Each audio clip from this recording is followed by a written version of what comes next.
A man who spent 9 years convincing himself he needed no one. Met a woman who arrived with a suitcase, a 5-year-old, and 60 days to prove him wrong. If you've ever been too proud to admit you were lonely, this story is going to hit you somewhere you didn't expect. Stay until the end. Because the moment Silas Mercer finally opens his mouth and says what he's been holding back for years, you'll understand why some silences cost more than any words ever could.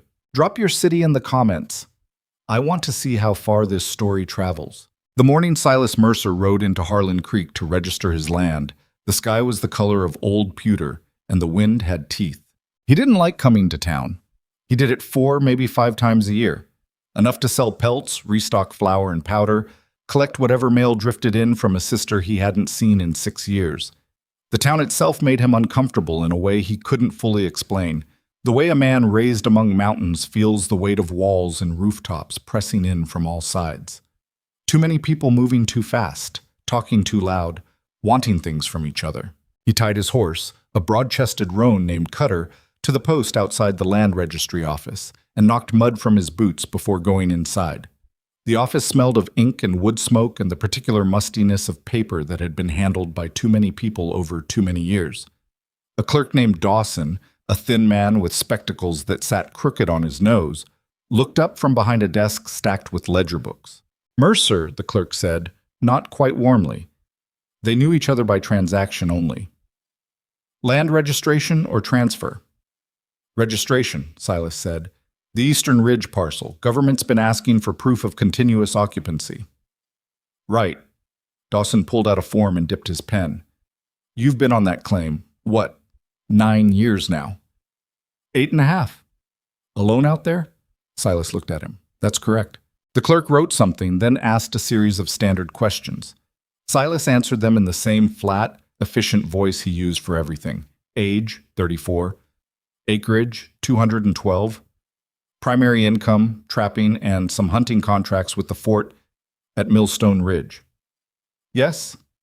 He had a permanent structure. No outstanding debts on the land. No livestock beyond a horse and 2 mules. Then Dawson cleared his throat and adjusted his spectacles and asked, almost as an aside, the tone of a man working through a checklist he didn't entirely believe in. "Marital status?" "Single," Silas said. Dawson wrote it, then paused. "And are you seeking a spouse? There's a new federal program running through the territorial office, encouraging settlement of permanently occupied homesteads through—" "No, it's just a checkbox, Mercer. They want to know if you want to be considered for the—" "I said no." The clerk hesitated. His pen moved. Silas didn't watch closely enough to see exactly what the man wrote, because he was already looking out the window at Cutter, making a mental list of what he needed from the supply store. Salt pork. Powder. Maybe new traps if Henderson had any decent ones in stock. He signed the form where Dawson pointed.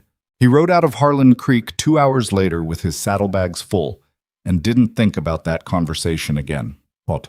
That was in October. The letter arrived in February, carried by the postal rider who made the trek up to Silas's cabin once a month when the weather allowed.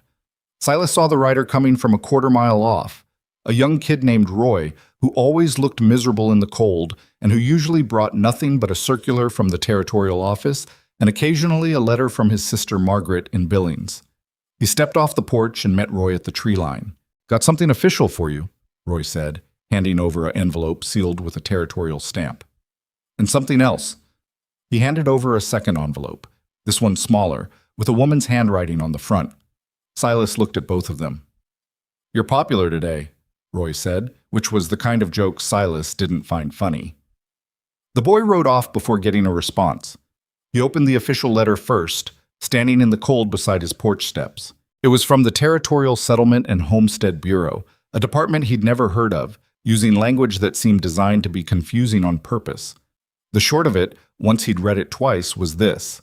His registration had been processed, his occupancy confirmed, and, as per his indicated interest in the spousal settlement program, he had been matched with a widow named Eleanor Ann Whitlock, 31 years of age, of Knoxville, Tennessee, currently residing with her daughter in the Bureau's transitional housing in Helena. He read the sentence again. As per his indicated interest. He stood there in the February cold for a long time, the letter in his hand, the wind moving through the pines above him. Then he opened the second letter. "Dear Mr. Mercer," it began, in handwriting that was careful and controlled, the kind a person develops when they've had to be deliberate about every resource, including paper. "I understand this correspondence may come as a surprise. I want to be honest with you from the start, because I think honesty is more useful than pretense when two strangers are trying to figure out whether they can manage a life together. My name is Eleanor Whitlock. I have a daughter, Lucy, who is 5 years old and very much her own person. I am a widow. My husband passed 18 months ago, and since then I have been trying to find a situation that is stable and practical and gives my daughter something to grow up in. I am not sentimental about it. I am looking for something that works. If you are willing, I would like to propose a trial arrangement. 60 days. I will come, I will work, and at the end of that time we will both decide honestly whether this is something worth continuing. If it isn't, I'll go back east and we'll both have lost nothing but 2 months. I don't expect romance. I expect fairness. Yours, Eleanor Whitlock. P.S. Lucy likes dogs if you have one. She will probably ask immediately." Silas read the letter 3 times. He did not have a dog. He went inside, sat at his table, and spent the better part of an hour trying to figure out exactly what Dawson had written in that box. He wrote back. He wasn't sure why. The sensible thing, the thing that matched every instinct he had, was to write to the Bureau, explain that there had been a clerical error, and put the matter behind him. He had a system out here. A routine. 8.5 years of it, refined and tested against every kind of weather the territory could produce. He woke at first light, checked his traps on the eastern line before breakfast, spent the middle hours of the day on whatever repair or preparation work the homestead needed, ran the western line before dark, ate, slept, did it again. It worked. He was fed, warm, solvent. He didn't owe anyone anything, and no one's survival depended on his decisions except his own. A woman and a 5-year-old child would break every part of that. And yet, he sat at his table that night with paper and a pen and a candle burning down toward its end, and he wrote a letter back to Eleanor Whitlock. He wasn't a man who talked much, so the letter was short. "Mrs. Whitlock," he wrote, "I need to tell you there was a mistake with the registration. I didn't sign up for any program on purpose. That said, I read your letter and you seem like a practical person, which I respect. I'm willing to do the 60 days if you are still interested. Fair warning, the cabin is remote and the winters are long and I'm not much company. If that doesn't put you off, I'll meet you at the Harlan Creek Station on March the 4th. Silas Mercer. P.S. I don't have a dog. He mailed it the next time Roy came through. He spent the next 2 weeks trying not to think about it and failing. The cabin looked different suddenly, in the way a room looks different when you know someone else is going to see it. He'd lived in it so long that he'd stopped seeing it. The walls dark with years of wood smoke. The single window so dirty the light came through milky and dim. The table scarred and uneven from a decade of use. The second room in the back that he'd originally built as a winter storage space and then never done anything else with. He fixed the window first, scraped the grime off the glass and replaced a cracked pane with a piece he'd been storing since summer. Light came through differently after that. Cleaner, colder, making the inside of the cabin look more honest than it had in years, which meant it also looked worse. He didn't repaint the walls. He didn't have paint. He swept the floor, which revealed that the boards in the far corner had started to rot, so he spent a day and a half pulling them up and replacing them with timber from his woodpile, which meant he'd be short on wood come the deep cold of March, which meant more cutting. One thing always became another thing.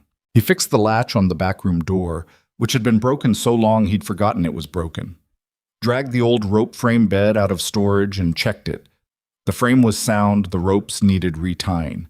He found a blanket that had belonged to his mother, wool and still good, folded at the bottom of his storage trunk under a coat he never wore. He held it for a moment. His mother had been dead 12 years, his father longer. He had a sister and a cousin and a small assortment of people he could technically call kin, but the truth was that he'd been alone in the way that mattered, the daily, practical, bone-level way, for most of his adult life. He told himself that was by design. He put the blanket on the bed in the back room and went back to work. The night before March the 4th, he didn't sleep. He lay on his cot listening to the wind move around the corners of the cabin and ran through the conversation he was going to have at the station a dozen times, each version slightly different, all of them awkward. He'd thought about what he wanted to say. Something clear. Something that established expectations without being unkind. He wanted her to understand that this was a practical arrangement, and he intended to honor it the way he honored any agreement, which was to say completely. But that she shouldn't expect warmth or ease or any of the things a woman might reasonably want from a marriage, even a temporary one. He was not built for warmth. He knew that about himself. The wind picked up near midnight. He heard ice forming on the north window, the soft tick and snap of it, and he thought about the fact that a woman and a child were going to be riding through this kind of weather on an open stage, and there was nothing he could do about it. He got up at 3 in the morning and started a fire and made coffee and sat at the table until it was light enough to saddle Cutter. Harlan Creek Stage Station was a long, low building at the eastern edge of town, attached to a livery that smelled of manure and old hay. Silas arrived 40 minutes before the stage was due and stood with Cutter at the rail, watching the road. He was aware, in a way that irritated him, that his heart rate was slightly elevated. The stage came in 7 minutes late, which in March in Montana was practically early. It rolled up in a spray of frozen mud, the driver hauling back on the reins, and the horses, a team of 4 roans, stamped and blew steam in the cold. A man climbed out first, then an older woman with a carpet bag, then a pause. Then a small dark-haired girl in a red wool coat jumped down from the step without waiting for help, landed in the mud with both feet, looked down at her boots, and said, loud enough that Silas could hear it clearly from 15 feet away, "I went in it." A woman's hand came down and took the girl's.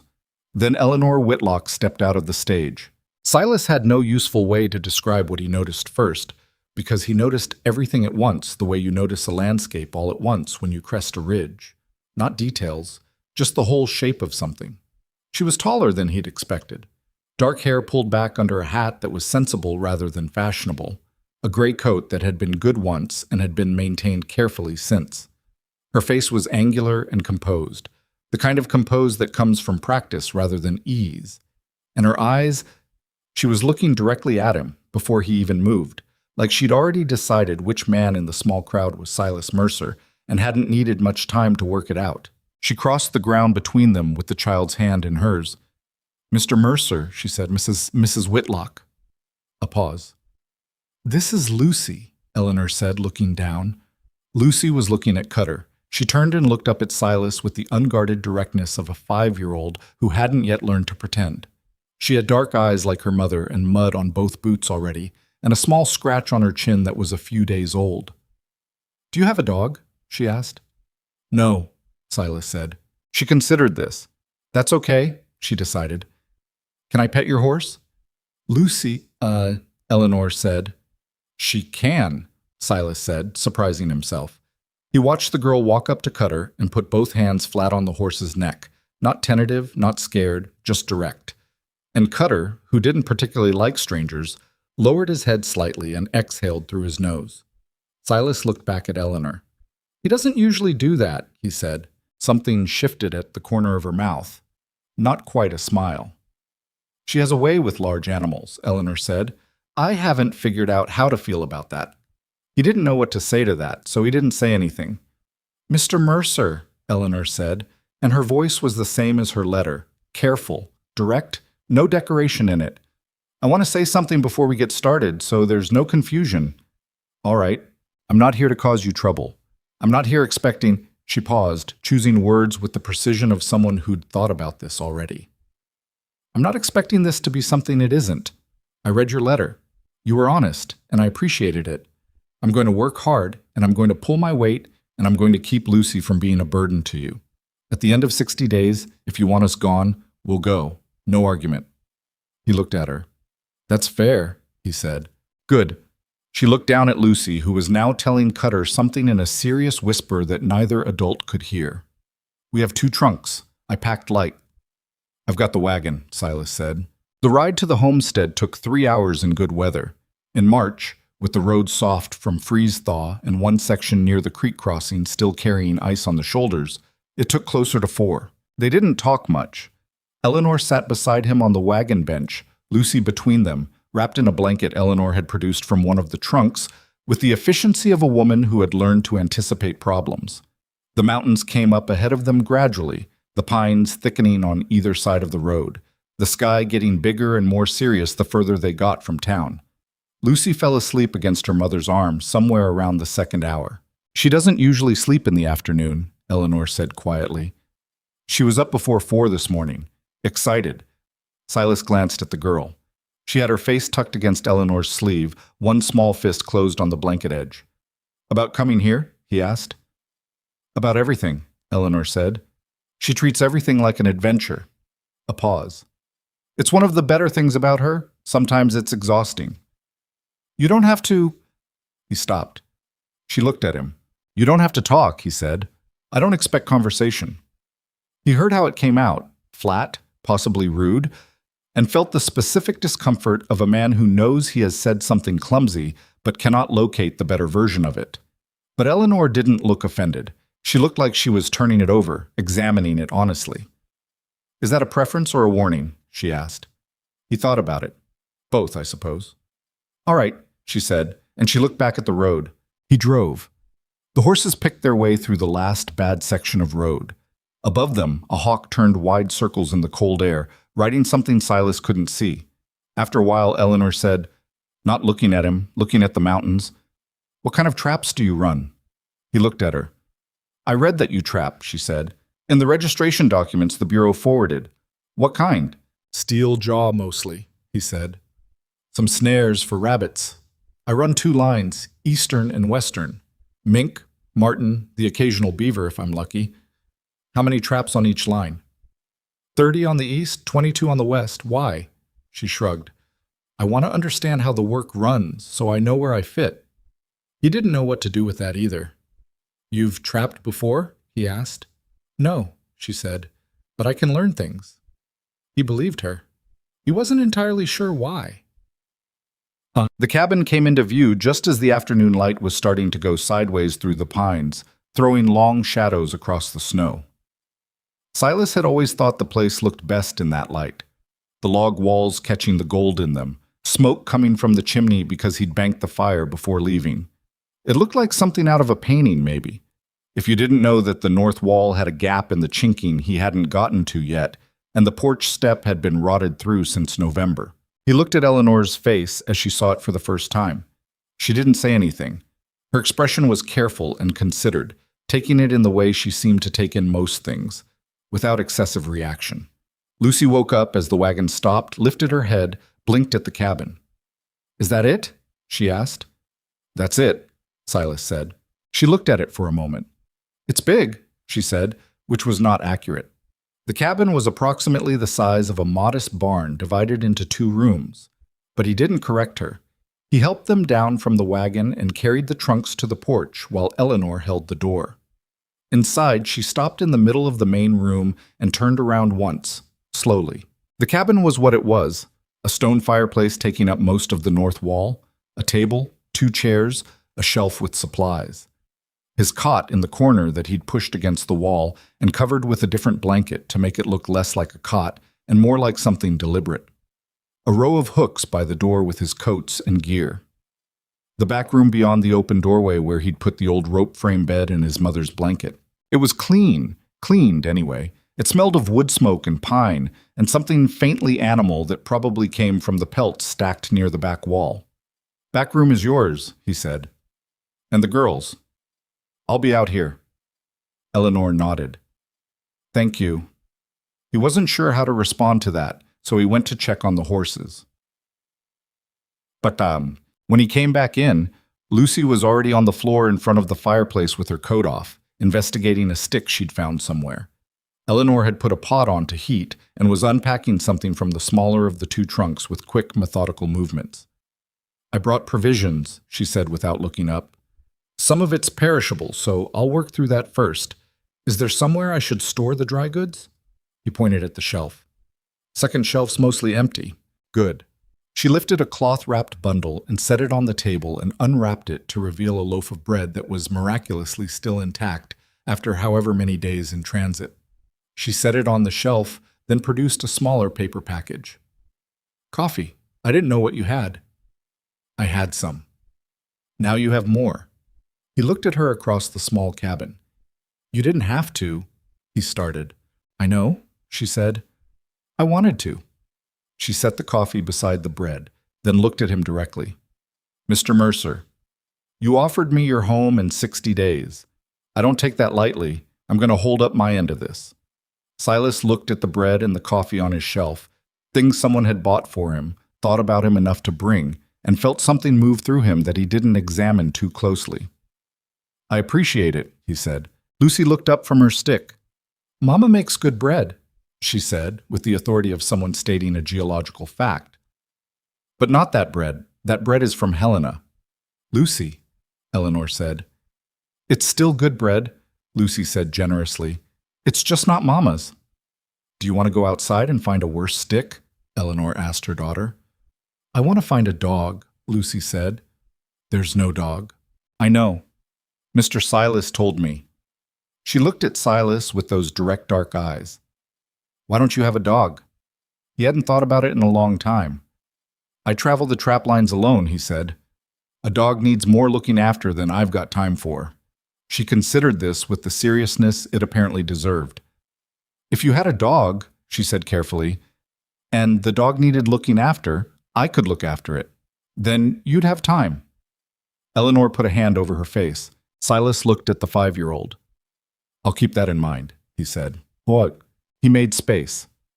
That was the only way to describe the first week, the constant, quiet business of making space for two people in a place designed for one. That first night was the most uncomfortable. He ate at the table with Eleanor and Lucy, which he hadn't done with anyone in years. Eaten at a table that had a second person at it, let alone two. Eleanor had cooked with what was available. A simple thing with salt pork and the last of some dried beans she'd brought, augmented with a piece of the Helena bread. It tasted fine. Better than fine. He'd been eating his own cooking for 8.5 years and had forgotten that food could be something other than fuel. Lucy talked through the entire meal. She talked about the stage ride, about a man on the stage who'd had a very big mustache, about whether horses could smell feelings, about what she thought the mountains were made of, about a cat she'd known in Helena named Gerald. She did not require responses. She seemed content to narrate, occasionally looking up to check that she still had an audience, and then continuing. Eleanor ate quietly and efficiently, and didn't try to stop the narration. She caught Silas's eye once across the table, just once, just briefly, with an expression that said plainly, "This is what it's like," with neither apology nor explanation. He found to his surprise that he didn't mind. After dinner, Eleanor washed the dishes with water heated on the stove. Silas dried them, which was something he'd never done for anyone, and the two of them stood at the small wash basin in the particular awkward silence of people who don't know the choreography of each other yet. He reached for the same bowl she was setting down, and their hands were briefly in the same space, not touching, but close, and both of them found other things to look at. I'll get that routine figured out, she said. No routine needed, he said. There's always a routine, she said. You just haven't noticed yours yet because you're only doing it for one person. He thought about that later, lying on his cot while the fire burned low and the night wind came down off the mountain. From the back room, he could hear Lucy's voice, still talking. Quieter now, probably the end of some story she was telling herself or her mother before sleep. Eleanor's voice, lower, responding with something he couldn't make out. The cabin had a sound it made when two people were in the back room, a weight to the air that it didn't have when he was alone. He lay there listening to it for a long time. The first week taught him things he hadn't expected to need to know. Eleanor woke before him. He'd thought he was an early riser. He was up before light most mornings, out the door by the time the sky was going gray at the edges. But the first morning, he woke to the sound of the fire already going and the smell of coffee already made, and when he sat up, she was at the table with a cup in her hands and a small notebook open in front of her, writing something. She looked up without startlement. Coffee's on, she said, and looked back at her notebook. What time is it? He asked. 4, maybe a little past. He looked at the window, dark as a held breath outside. Do you always wake this early? He asked. Yes, she said, without explaining further. He got up and poured himself a cup and stood at the window drinking it. Outside, the snow was faintly blue in the dark, the pines black against a sky thick with stars. He could see the ridge line, the familiar jag of it against the east. "What are you writing?" he asked. A pause. "Accounts," she said. "I keep track of things." "What kind of things?" "Supplies, money, what needs doing." She glanced up. "What things cost?" He looked at her. "You don't have to. This isn't—" "I know it isn't my money," she said, evenly but not unkindly. "I keep track of my own costs, what I use, what I bring in. So there's no argument about it." He didn't know what to say to that. "My husband," she said, and then stopped and started again. "There were arguments about money in my marriage. I prefer to have the numbers in front of me." It was the first time she'd mentioned her husband. The sentence had a flat quality to it, like a stone she'd turned over so many times it had worn smooth. He wasn't going to ask. "The notebook's yours," he said. "Do what you need." She nodded and went back to writing. He finished his coffee in the dark by the window and then pulled on his coat to go check the east line. And the morning went on the way mornings do. Work and cold and the particular silence of a mountain before the world wakes up. Except that when he came back in at midday, there was food on the stove and the table had been moved 2 feet to catch better light from the window, and Lucy was sitting on the floor near the fire, drawing something with a piece of charcoal on the back of an old circular. "What is that?" he asked, looking at the drawing.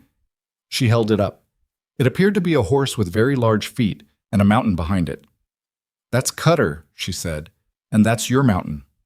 He looked at it. "He doesn't have feet that big," he said. "He needs them," she said, "because of the snow." She went back to drawing. He stood there another moment. Eleanor came out of the back room and looked at the stove and then at him and said, "I found your salt pork. I hope that's all right." "That's what it's there for," he said. She nodded and stirred something.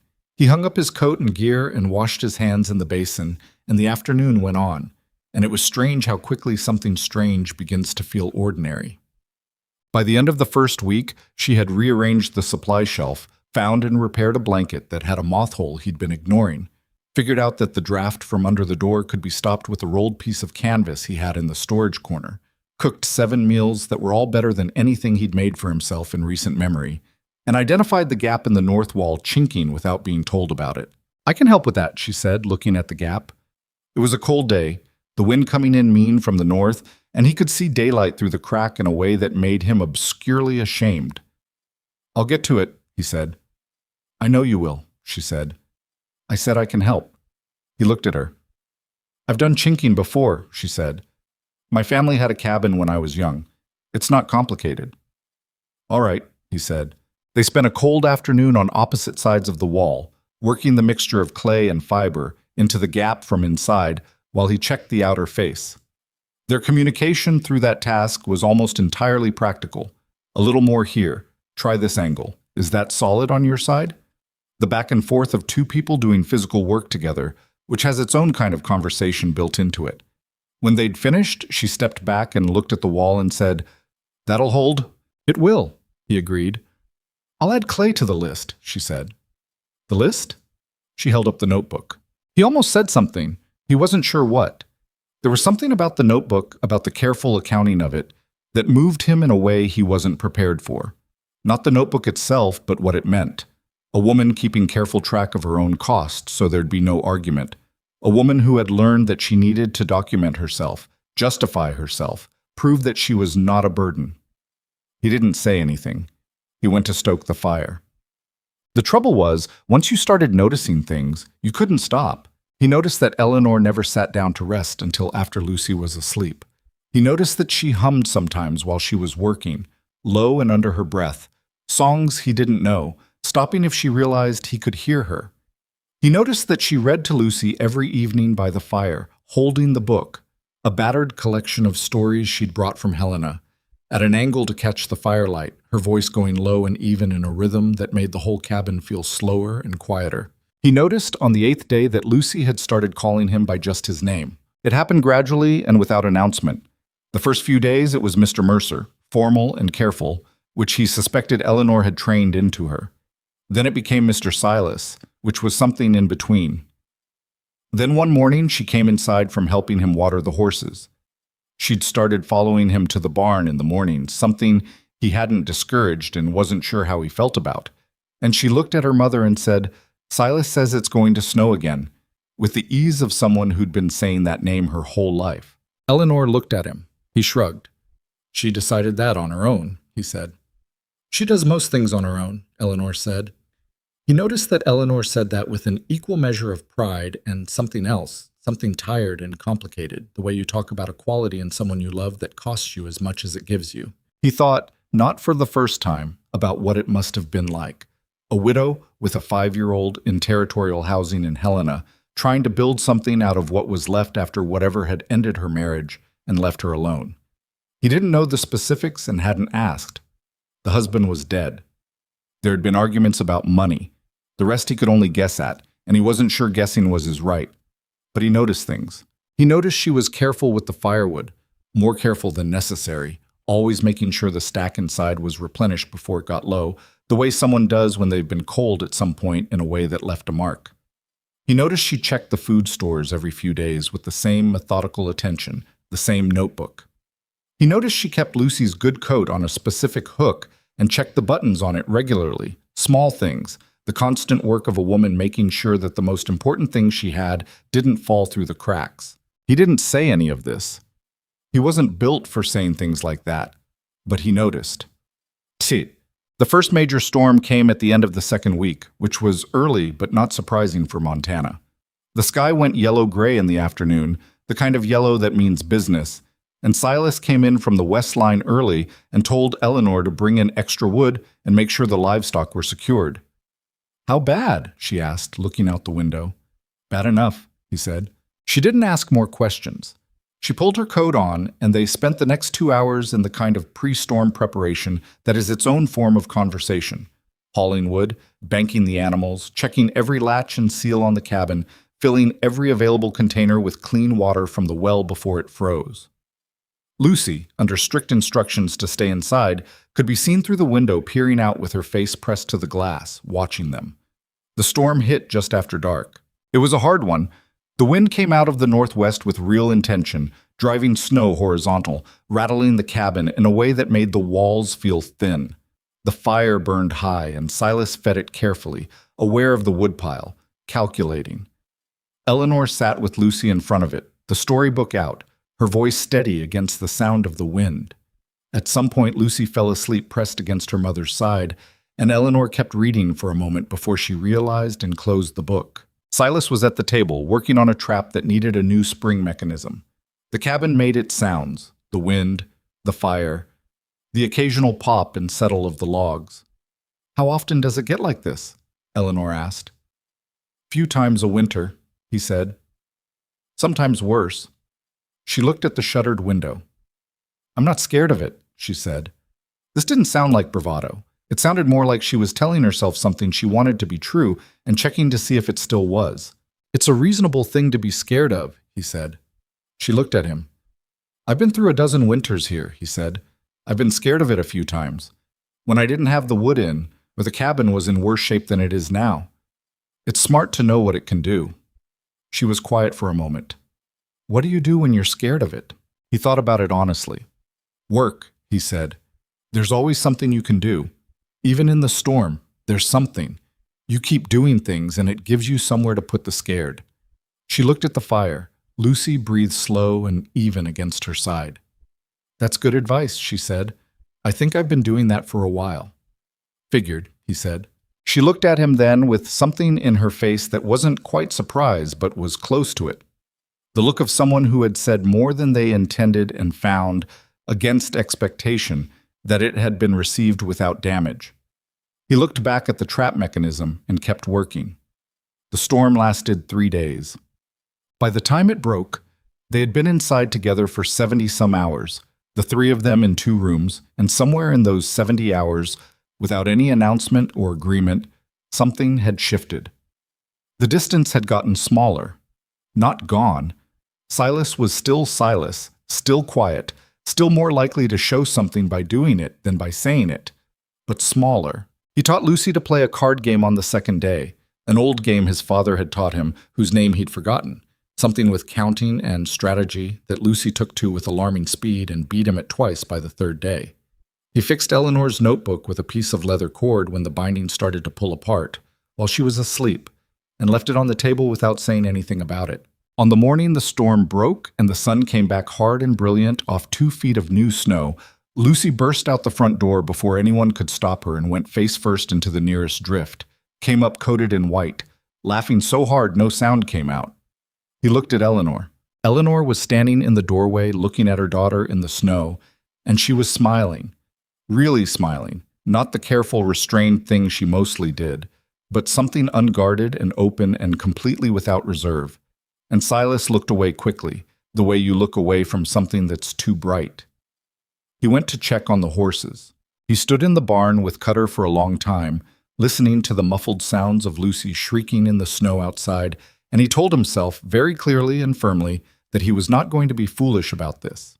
He was practical. He had been practical for 34 years. Practical men did not build feelings out of 3 weeks in a snowstorm and a woman who fixed things without being asked.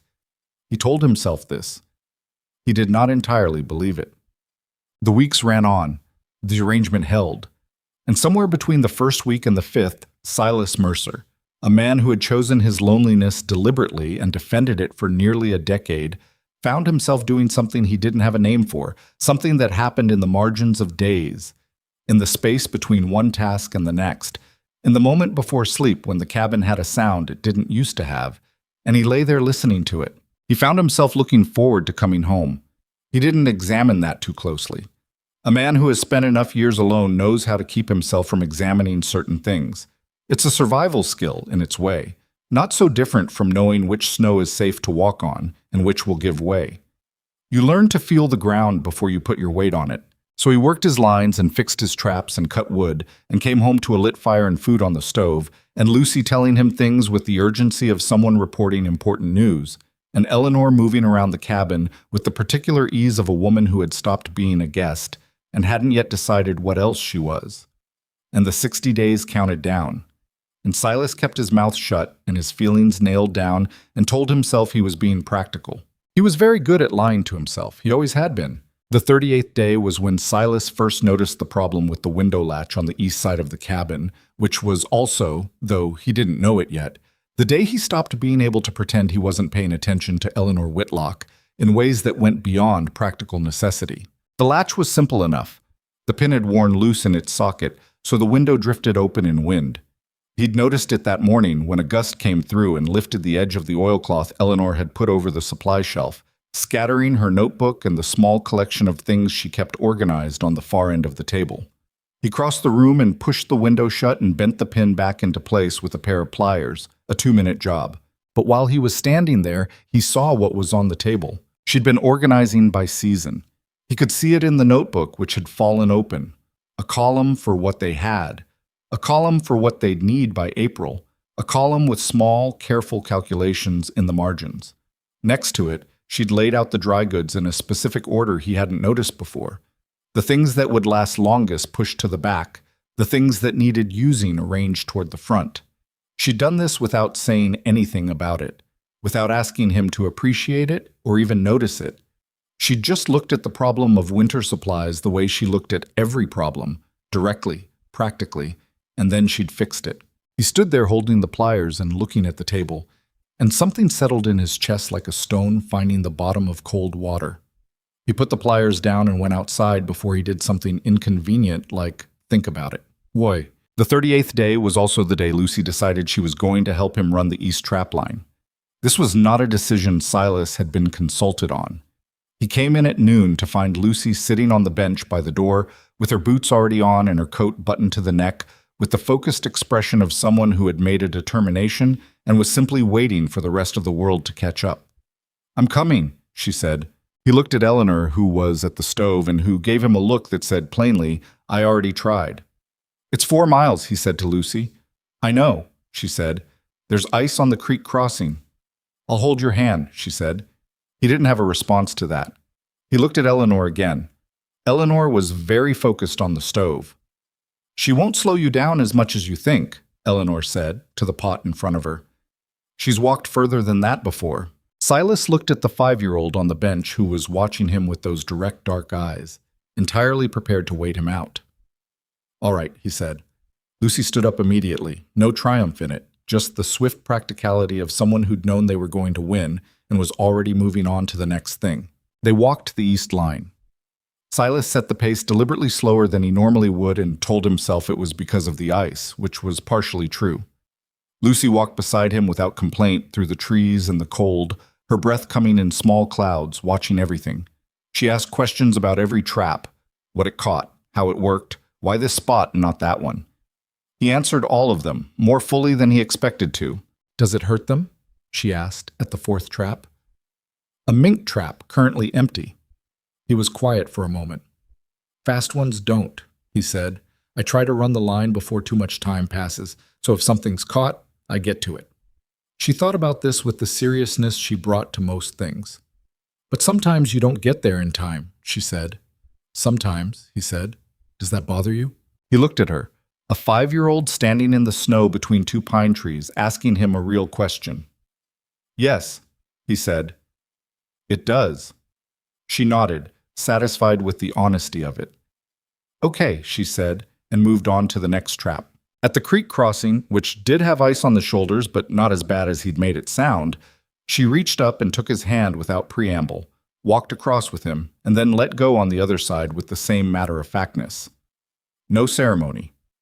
He looked down at his own hand for a moment, then moved on. He thought, on the walk back, that the girl was going to be extraordinary when she grew up. He thought this with something that felt dangerously close to pride, which made no sense at all because she wasn't his. He didn't examine that thought either. Eleanor was changing the cabin in ways so gradual and inevitable that Silas barely registered each individual change, only noticed the cumulative effect when he stopped and looked at where he was living. She'd done things with the light first, moved the table, as he'd seen, and then added a second candle holder on the shelf so the back half of the room wasn't perpetually in shadow at night. She'd found a piece of red wool fabric in the bottom of her trunk and put it over the small box that served as a step to reach the high shelf. And somehow that one piece of color changed the temperature of the whole room, made it look warmer by several degrees without actually being warmer. The second week she'd organized the tools. Not rearranged them to suit herself, he noticed. Arranged them in a way that made better mechanical sense than how he'd had them. The things he used daily within easy reach of where he usually stood. The things he used monthly further back. She hadn't said anything about doing this. He'd come in one morning and it was simply done, and he'd stood there for a moment and then started his day, and by noon he'd realized he was moving more efficiently through the workspace than he had in years. He hadn't mentioned it, she hadn't mentioned it, but he thought she'd seen him notice because there was something slightly less careful in her face that evening. A small relaxation, like a person who's been holding a question gets to finally put it down. She was teaching herself the cabin the way she seemed to learn everything, by paying close attention over time, not asking for more than she needed, moving at a pace that allowed for mistakes without making them catastrophic. He respected this so completely that it was almost uncomfortable. The difficult part was that she was not always easy.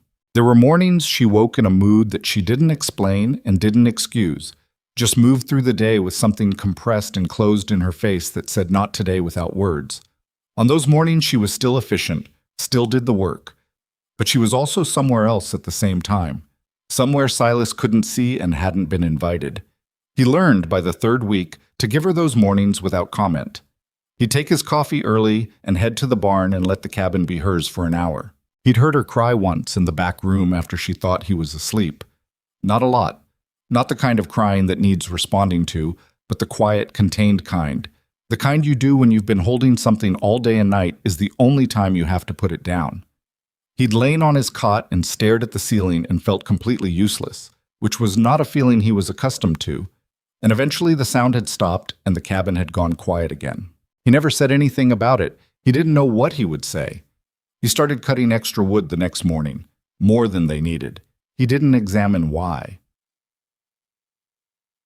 It was Lucy who broke the surface first, the way children do, without understanding or caring that they're doing it.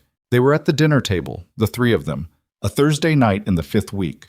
Eleanor had made something with rabbit and the dried herbs she'd brought from Helena, and it was genuinely good, and Lucy was in the middle of explaining, with great detail, a dream she'd had about a horse that could talk, when she suddenly stopped and looked at Silas and asked, with no preamble, "Are you going to be our dad?"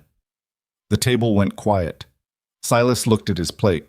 Eleanor said, with the controlled voice of a woman keeping a very tight grip on several things at once, "Lucy, that's not... We talked about this." "I know," Lucy said, "but I didn't ask him." "It's not appropriate to ask him that." "Why not?" Lucy looked genuinely puzzled. "I want to know." Silas set his fork down and looked at the girl. She was watching him with complete patience, waiting for an honest answer the way she always waited for honest answers. "That's not something I can answer for you right now," he said. "Why not?"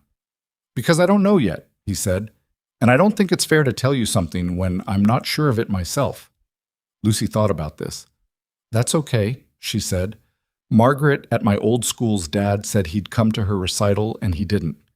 So I think not being sure is better than saying yes when you don't mean it." Silas looked at his plate again. "That's pretty much how I feel about it," he said. Eleanor hadn't said anything. He could feel her not saying anything, the weight of it. After dinner, when Lucy was in the back room, looking at her drawing book, Eleanor came to stand near the fire where he was checking on the embers, and she said quietly, "I'm sorry about that." "Don't be," he said. "She shouldn't have put you on the spot." "She was asking an honest question," he said. "I don't have a problem with honest questions." Eleanor was quiet for a moment.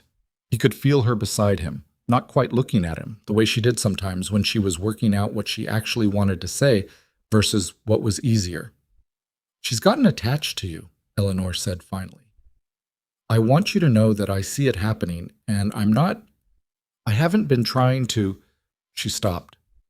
"I know," he said. "Do you?" He looked at her. In the firelight, her face was harder to read than usual. All the careful control of it softened slightly by the moving light, and there was something behind her eyes that she was working very hard to keep from being legible. "I'm not blaming anyone for anything," he said. "Not her. Not you." She nodded. Then, after a moment, "What about you? Are you attached?" He didn't answer right away. He looked at the fire. "I'd be lying if I said no," he said. The words came out more honestly than he'd intended, and he felt the moment right after saying them like a man feels the moment after stepping off a ledge. That fraction of a second in the air before you know how the landing goes. Eleanor looked at the fire, too. Her voice when she spoke was careful again, measured, back to where she'd built it. "Then we should both probably be careful," she said. "Probably," he said. They stood there another moment, both looking at the fire, and then Eleanor said goodnight and went to the back room, and Silas stayed by the fire for a long time after, staring at the coals and knowing perfectly well that he was going to ignore his own advice. The thing about the 51st day was that nothing dramatic happened. There was no crisis, no confrontation, no weather event. It was an ordinary day, cold and clear, the mountains sharp against a pale sky. And it was the day Silas understood, with the flat certainty of a man who has stopped arguing with a fact, that he did not want them to leave. He'd been running the west line when it hit him. He was crouching over a trap near the spruce grove that always held marten, and he was thinking about nothing in particular, and then, between one breath and the next, he thought, 19 days. That was what was left of the 60. 19 days, and then Eleanor would take her trunk and her notebook and her herbs and her red wool fabric and her daughter, and she would get on the stage in Harlan Creek, and she would go east, and the cabin would go back to being what it had been. 4 walls and a fire, and the sound of one person moving through rooms. He stayed crouched over that empty trap for a long time. He'd known, on some level, that this was where he was headed. He wasn't stupid, and he wasn't blind. But knowing something is coming is not the same as arriving at it, and arriving at it is not the same as being ready for it. And Silas Mercer, who had been ready for almost everything the territory had thrown at him over nearly a decade, found himself on his heels in the snow next to a spruce tree, completely unprepared. He was not a man who fell apart. He didn't fall apart now. He checked the rest of the traps and came home the same as always, same pace, same route. But he was quieter at dinner, and Eleanor noticed. She had a way of noticing things he didn't say that he was starting to find both valuable and terrifying. And she didn't push, just passed him the bread and said something to Lucy about going to bed at a reasonable hour, and the evening moved forward. Later, alone by the fire, he tried to think practically about what he was feeling. That was his instinct, to make a problem practical, to give it dimensions and edges, and then figure out how to work within them. The problem was this. He had told himself for years that the reason he was alone was that it was safer. Not just easier, safer. Men who depended on others got hurt when those others left or died or failed them. He had watched that happen. He had, in his quiet, specific way, experienced versions of it. And so he had drawn a boundary around himself and stayed inside it and done all right. Eleanor and Lucy were inside that boundary now. He wasn't sure how they'd gotten in. He suspected it had happened the same way most things happened, gradually, and then all at once. The fire burned down. He didn't add to it. Outside, the mountain was doing its usual night work, wind, cold, the distant sound of something large moving through the trees to the north, probably elk. Familiar sounds, the sounds of a place he'd chosen for himself, that had shaped him, that he knew the way you know the inside of your own hand. And now there were two people asleep in the back room, and the cabin held their weight and their warmth. And Silas sat in the chair by the dying fire and admitted to himself, carefully, quietly, with no audience, that surviving alone was not the same as being all right. He'd been confusing the two for a very long time. On the 54th day, Eleanor did something she hadn't done before. She asked him something personal. They were outside, both of them, doing the kind of multi-part late winter maintenance that takes all morning, checking the roof for ice damage from the last storm, looking at the condition of the wood stack, examining the state of the well cover. Lucy was inside, under strict instructions, working on a drawing project she'd been planning for days. Eleanor was on the ladder checking the north edge of the roof, and Silas was below steadying it when she said, not looking at him, looking at the eave she was inspecting, "Why have you been out here alone so long?" He didn't answer immediately. She pulled at a piece of ice, dislodged it, watched it drop. "You're not difficult to be around. You know what you're doing. There's nothing wrong with you that explains 9 years alone." 8.5, he said. That's not an answer. He was quiet for a moment. The ladder was solid in his hands. Above him, she was moving carefully, the way she did everything. "I had a partner," he said. "Early on, man named Dale Pruitt. We trapped together the first 2 winters out here. He was a good trapper. Better than me, honestly." She had gone still above him, listening. "Third winter, we had a disagreement about where to set up the secondary camp," Silas said. "I wanted to go east. He was convinced the Western Ridge was better. We argued about it for 2 weeks, and in the end I gave in. We set up west." He stopped. "What happened?" Eleanor asked. "Avalanche took the camp in February," he said. "Dale wasn't in it. We were both on the line when it came down, but we lost everything. Supplies, shelter, all the furs from 6 weeks' work. We nearly didn't make it back to the main cabin." He could feel her attention on him, still not moving on the ladder. "After that," he said, "Dale went south. Said he was done with Montana. I don't blame him." He paused. "I just decided, after that, it was simpler. Fewer decisions when there's only one person making them. Fewer risks." Eleanor was quiet for a moment. Then she said carefully, "That sounds like a reason to stop trusting yourself, not other people." He looked up at her. She was looking down at him now, one hand on the eave, her face serious and open, not apologetic about what she'd said. "Maybe," he said. "I'm not trying to pick at it," she said. I recognize it, the logic of it. I've used the same logic." He looked at her. "When James died," she said, the first time she'd used her husband's name, "I spent a long time thinking that if I'd just made better decisions, I wouldn't have been in the position of depending on someone who—" She stopped, started differently.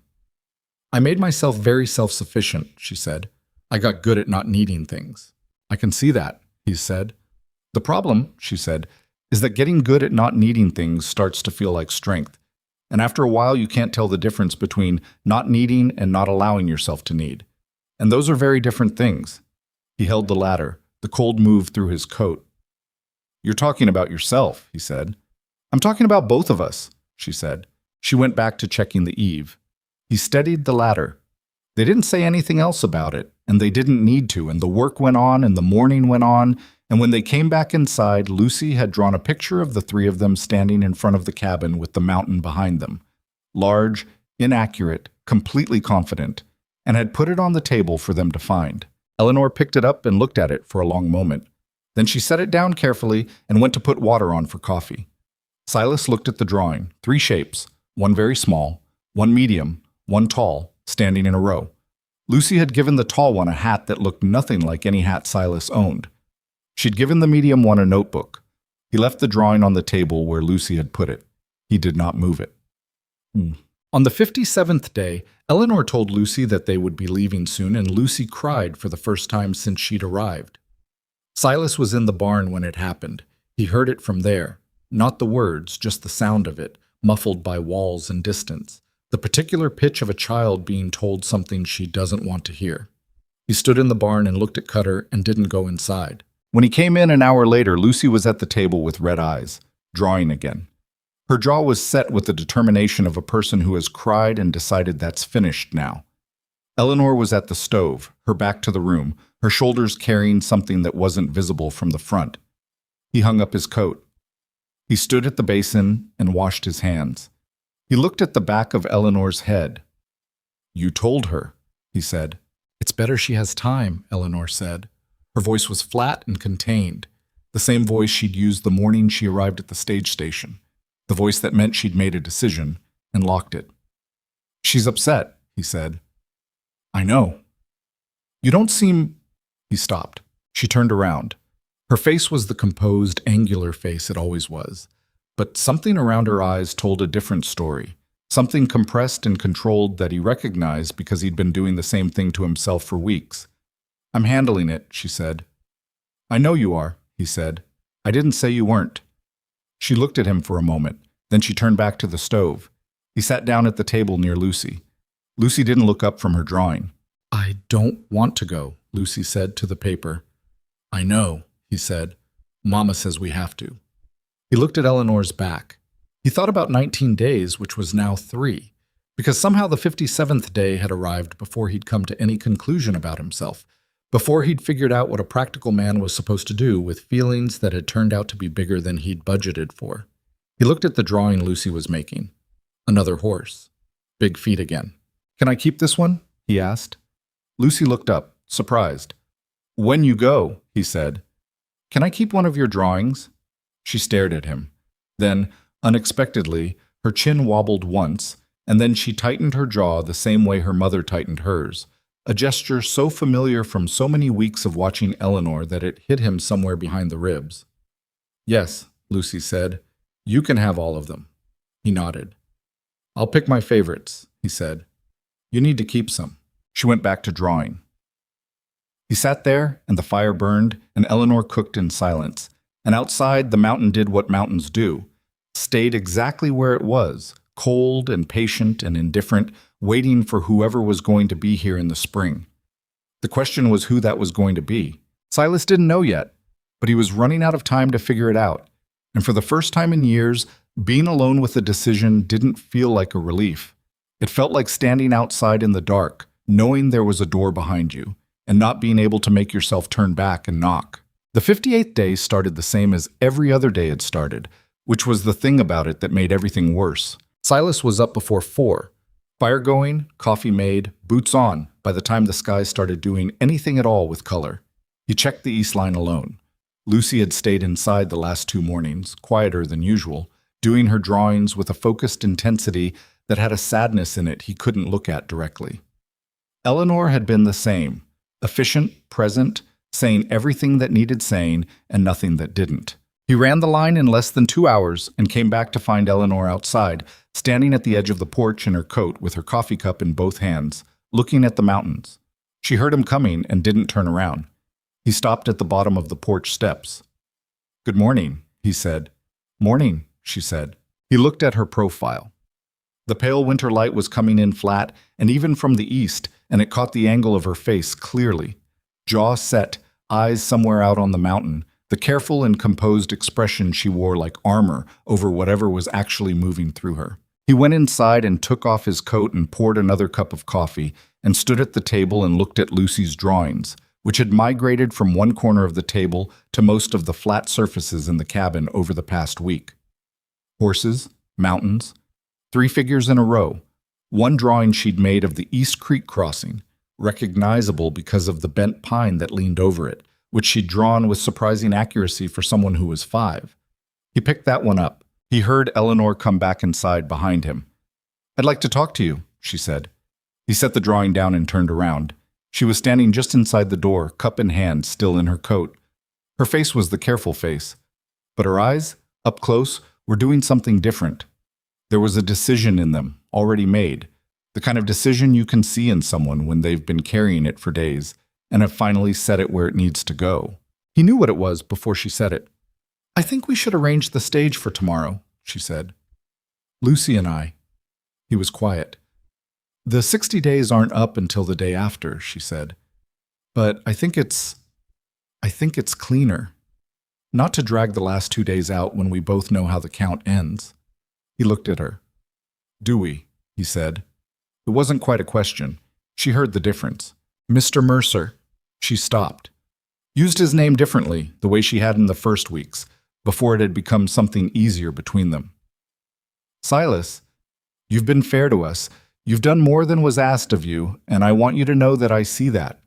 Lucy sees it too, in her way." She paused.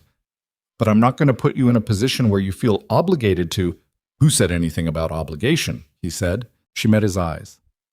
"Nobody had to say it," she said. "I've been watching you for almost 2 months. I can read you well enough now to know when you're working something out and when you've decided something, and you haven't decided anything." He looked at the floor, then back at her. She wasn't wrong. That was the trouble. He'd been standing outside that door for 3 days, hand raised, unable to knock, and the time was up. And she was making the decision he hadn't made because she was better at protecting herself than he'd given her credit for, and probably better at it than he was. And the worst part was that the thing she was protecting herself from was him. "I need more time," he said. Something moved through her face. Not quite pain. Something more contained than that, more disciplined, something she'd clearly prepared for. "I don't have more time to give," she said. "I have a daughter who's already more attached than is good for her if this isn't going to work out. I have to make choices that account for her first." "I understand that," he said. "Then you understand why I can't wait for you to figure yourself out," she said. Not unkind. Honest the way she was always honest, directly and without cushion, but also without cruelty. He stood there. She turned and went into the back room. He heard her in there, moving. The soft sounds of a woman packing. He sat down at the table and put his hands flat on the wood and looked at Lucy's drawing of the creek crossing, at the bent pine she'd drawn from memory. And he sat with what he'd just let happen the way you sit with a cut, the first moment of it before the feeling fully arrives. Lucy came out of the back room an hour later and stood in the door and looked at him. He was still at the table. He hadn't moved much. "Are we leaving?" she asked. "That's what your mother says," he said. She came and sat across from him at the table, in the chair she'd claimed as hers over the past 2 months without any formal announcement. She put her chin in her hands and looked at him with the particular gaze she had, steady, unblinking, too direct to be comfortable. "Did you ask her to stay?" she asked. He looked at the girl. "Not yet," he said. "Why not?" He didn't have an answer that was simple enough to give a 5-year-old. He wasn't sure he had one that would satisfy an adult either. "Because I'm not sure of the right words," he said finally. Lucy thought about this with the focused seriousness she brought to most problems. "Mama says the right words aren't always the fancy ones," she said. "She says what matters is whether you mean them." He looked at her. "I mean them," he said. "That's not the problem." "Then what is?" He rubbed a hand over his face. "Lucy." "What?" "You're 5 years old." "I know," she said. "But I'm asking a good question." He was quiet for a moment. Outside, the wind moved through the pines with the low, persistent sound it made on clear, cold days. A sound he'd listened to alone for nearly 9 years. He'd learned to sleep through it, work through it, live inside it without really hearing it anymore. But in the last 2 months, it had changed. Not the sound itself, but what it sounded like from inside a cabin that had 2 other people in it. "I'm afraid," he said. He hadn't meant to say it. It came out the way things come out when a man has been alone too long and a child asks him a direct question, without ceremony, without cushion, because there's no one left to perform for. Lucy looked at him. She took her chin out of her hands and sat up straighter. Of what? She said. Of asking for something and having it not work out, he said. Of doing this wrong. I haven't been good at this kind of thing. The kind of thing where other people depend on me and I have to depend on them. She thought about it. But you've been good at it, she said. You fixed the window. You let me come on the trap line. You kept the wood in the whole time. She tilted her head. You fixed Mama's notebook. He looked at her. She told me, Lucy said simply. She said someone fixed her notebook while she was sleeping and she knew it was you. He looked at the table. That's not the same thing, he said. It's kind of the same thing, Lucy said. From the back room, the sounds of movement had stopped. He didn't know what that meant. He thought about Eleanor in there, surrounded by the careful order she'd imposed on the small space. The trunk repacked, the blanket folded, his mother's wool blanket that he'd put on the bed and never taken back because he didn't know how to do that without it being a thing. If we go, Lucy said, are you going to be okay? He looked at her, a 5-year-old, asking him if he was going to be okay. The answer that came was the honest one, which surprised him. No, he said. Probably not. Lucy looked at him for a long moment. Then she stood up, came around the table, and with the businesslike efficiency she brought to most physical tasks, she put her arms around his neck in a hug that lasted approximately 4 seconds before she let go and went back to her side of the table and sat down. Then you should tell her that, she said. Those are the right words. He looked at the girl. She picked up her charcoal and went back to drawing. He found Eleanor in the barn, not packing, just standing near the stall where Cutter was. She had her hand on the horse's jaw the way Lucy had done the first day at the station, and she was looking at nothing in particular, and she heard him come in but didn't move. He stood near the door. I need to say something, he said. Silas, let me say it, he said, before I can't. She turned and looked at him. In the barn light, which was dim and even, her face was less guarded than it had been inside. Or maybe he could read it better now. After 58 days, he knew the architecture of it, which lines went deeper when she was worried, how her shoulders held different weight depending on what she was carrying. I haven't said the things I should have said, he said, because I don't know how to say them. I want you to know that's the truth and not an excuse. I am genuinely not built for it. I have spent a very long time living in a way where nobody needed to hear anything from me, and I never needed to say it, and I let that go on too long, and now I'm standing here trying to do something I don't have the practice for. She was watching him, not moving. I don't want you to go, he said. Silence. That's not me trying to honor an arrangement, he said. That's not practicality. I have been practical my whole life, and this is the first time in a long time that what I actually want and what's practical are pointing in the same direction, and I almost let it go because I was too— He stopped, found the word. Too scared to say so. Eleanor was very still. I'm not saying it's easy, he said. I'm not going to stand here and promise you something I can't guarantee. The winter is long and I'm not easy to live with, and I have more rough edges than I probably even know I have. But I know that the cabin is different with you in it, and I know that's not a thing I want to unfind. Something crossed her face. He couldn't name it exactly.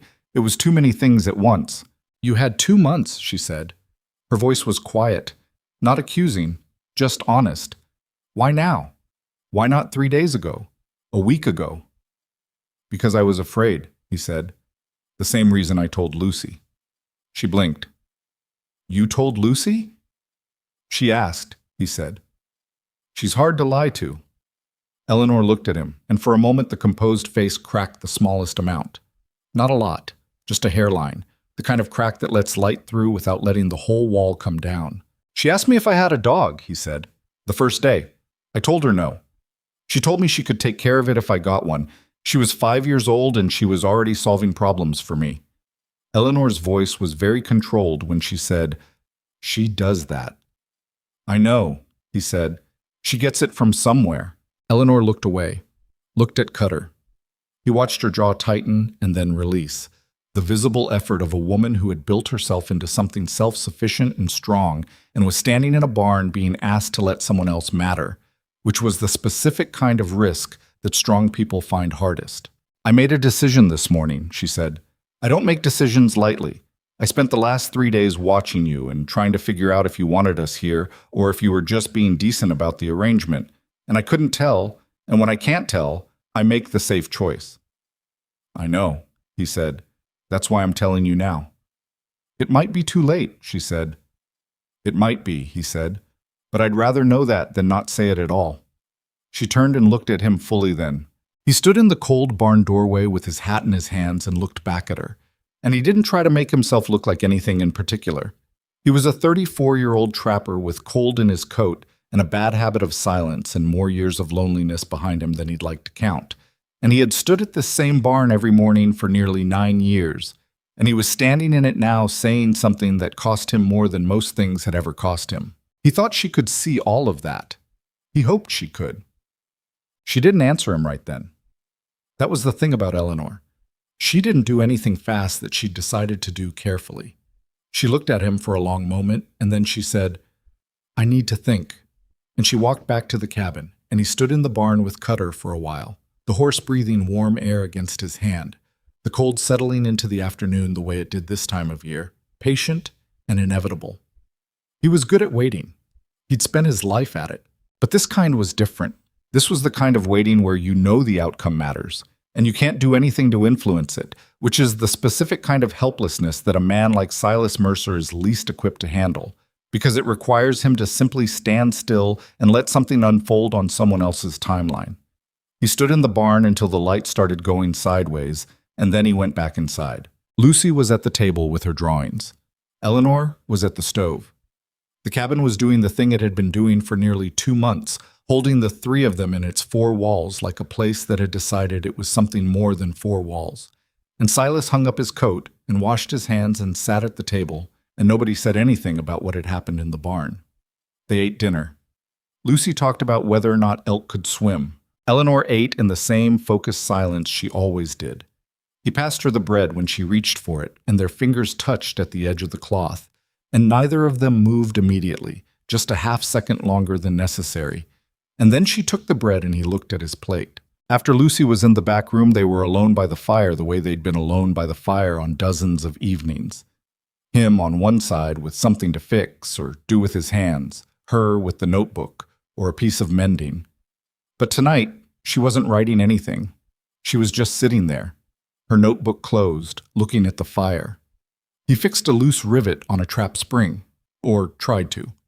He was aware of his own hands in a way that made doing precise work difficult. After a while, she said, "When James died, I told myself I wouldn't do this again." He waited. "Not because he was a bad man," she said. "He wasn't. But the depending on someone, the building your entire situation around another person who can then be there one day and gone the next. I promised myself I'd learned that lesson." "That's a reasonable lesson to learn," he said. "It is," she said. "Except—" She stopped. "Except what?" She looked at him, across the fire. "Except I've been here for 58 days, and somewhere in those 58 days I stopped feeling like I was depending on you, and started feeling like we were depending on each other, which is a different thing, and it scares me more." He looked at her. "Because depending on each other means I have to admit that I want to stay," she said. "Not because it's practical, not because it's a good arrangement for Lucy, because I want to." She said it plainly, with the same directness she brought to everything, and it cost her something. He could see it cost her, the slight tightness around it, the way she held herself straight. "And wanting things has not worked out very well for me." He set the trap spring down on the table. "I can't promise you it will this time," he said. "I can't promise you the winter doesn't get harder than last year, or that I don't turn out to have problems you haven't found yet. I have them. You've just probably found the obvious ones." He paused. "But I can tell you that I've been living in this cabin for 9 years, and the last 2 months have been the first time in all of that where I didn't wish for the day to end faster, where I actually wanted more hours in it." She looked at the fire. "That's not nothing," he said. "No," she said very quietly. "It isn't." The fire shifted.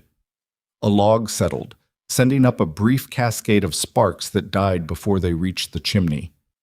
Outside, the mountain was doing its night work, the wind at the eaves, the trees responding in that low collective way that had been the only company Silas Mercer had kept for most of his adult life. He waited. Eleanor Whitlock, who made decisions carefully and meant them fully and did not go back on them once they were made, sat with the fire, and with her own fear, and with everything 58 days in a Montana cabin had taught her, and she was quiet for a long time. Then she said, "I'm not easy either, you know." He looked at her. "I have bad mornings," she said. "You've seen them. I keep accounts of everything because I don't trust abundance, which is exhausting to live with. I'm not—" She stopped, and something almost rueful moved through her expression. "I'm not soft, I know that. I've worked very hard to not be soft." "I don't need soft," he said. "I know," she said. "That's one of the things that makes this harder." He didn't say anything to that. He'd said what he had. He didn't have more words to add to it, and adding more words to fill the silence felt like the wrong move, like talking over something that needed to be heard. She picked up the notebook from her lap and opened it to the last page she'd written on. He could see the columns from across the fire, the familiar handwriting, careful and precise. She ran her finger down a column. He couldn't see what it said. Then she closed it. "The stage doesn't run tomorrow," she said. He looked at her. "It runs Tuesdays and Fridays," she said. "Today is Wednesday." She met his eyes, and there was something in her face that was not quite a smile, but was the thing before a smile, the moment when someone decides to let the thing through. "I was going to ask Roy to carry a message to arrange a special run." "Were you?" he said. "I was," she said. "I hadn't decided for certain." He held her gaze. "What are you deciding now?" She was quiet for a moment. Then, "I think I'm deciding that I've been wrong about a few things." She looked at the fire. "I told myself you'd never truly wanted this, that you were just being decent. That's what I decided in the last 3 days."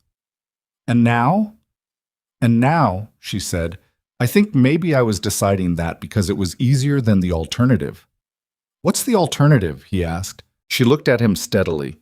"That you did want it and couldn't say so, and that those are very different problems." The fire burned. Outside, a gust moved through the pines and then settled.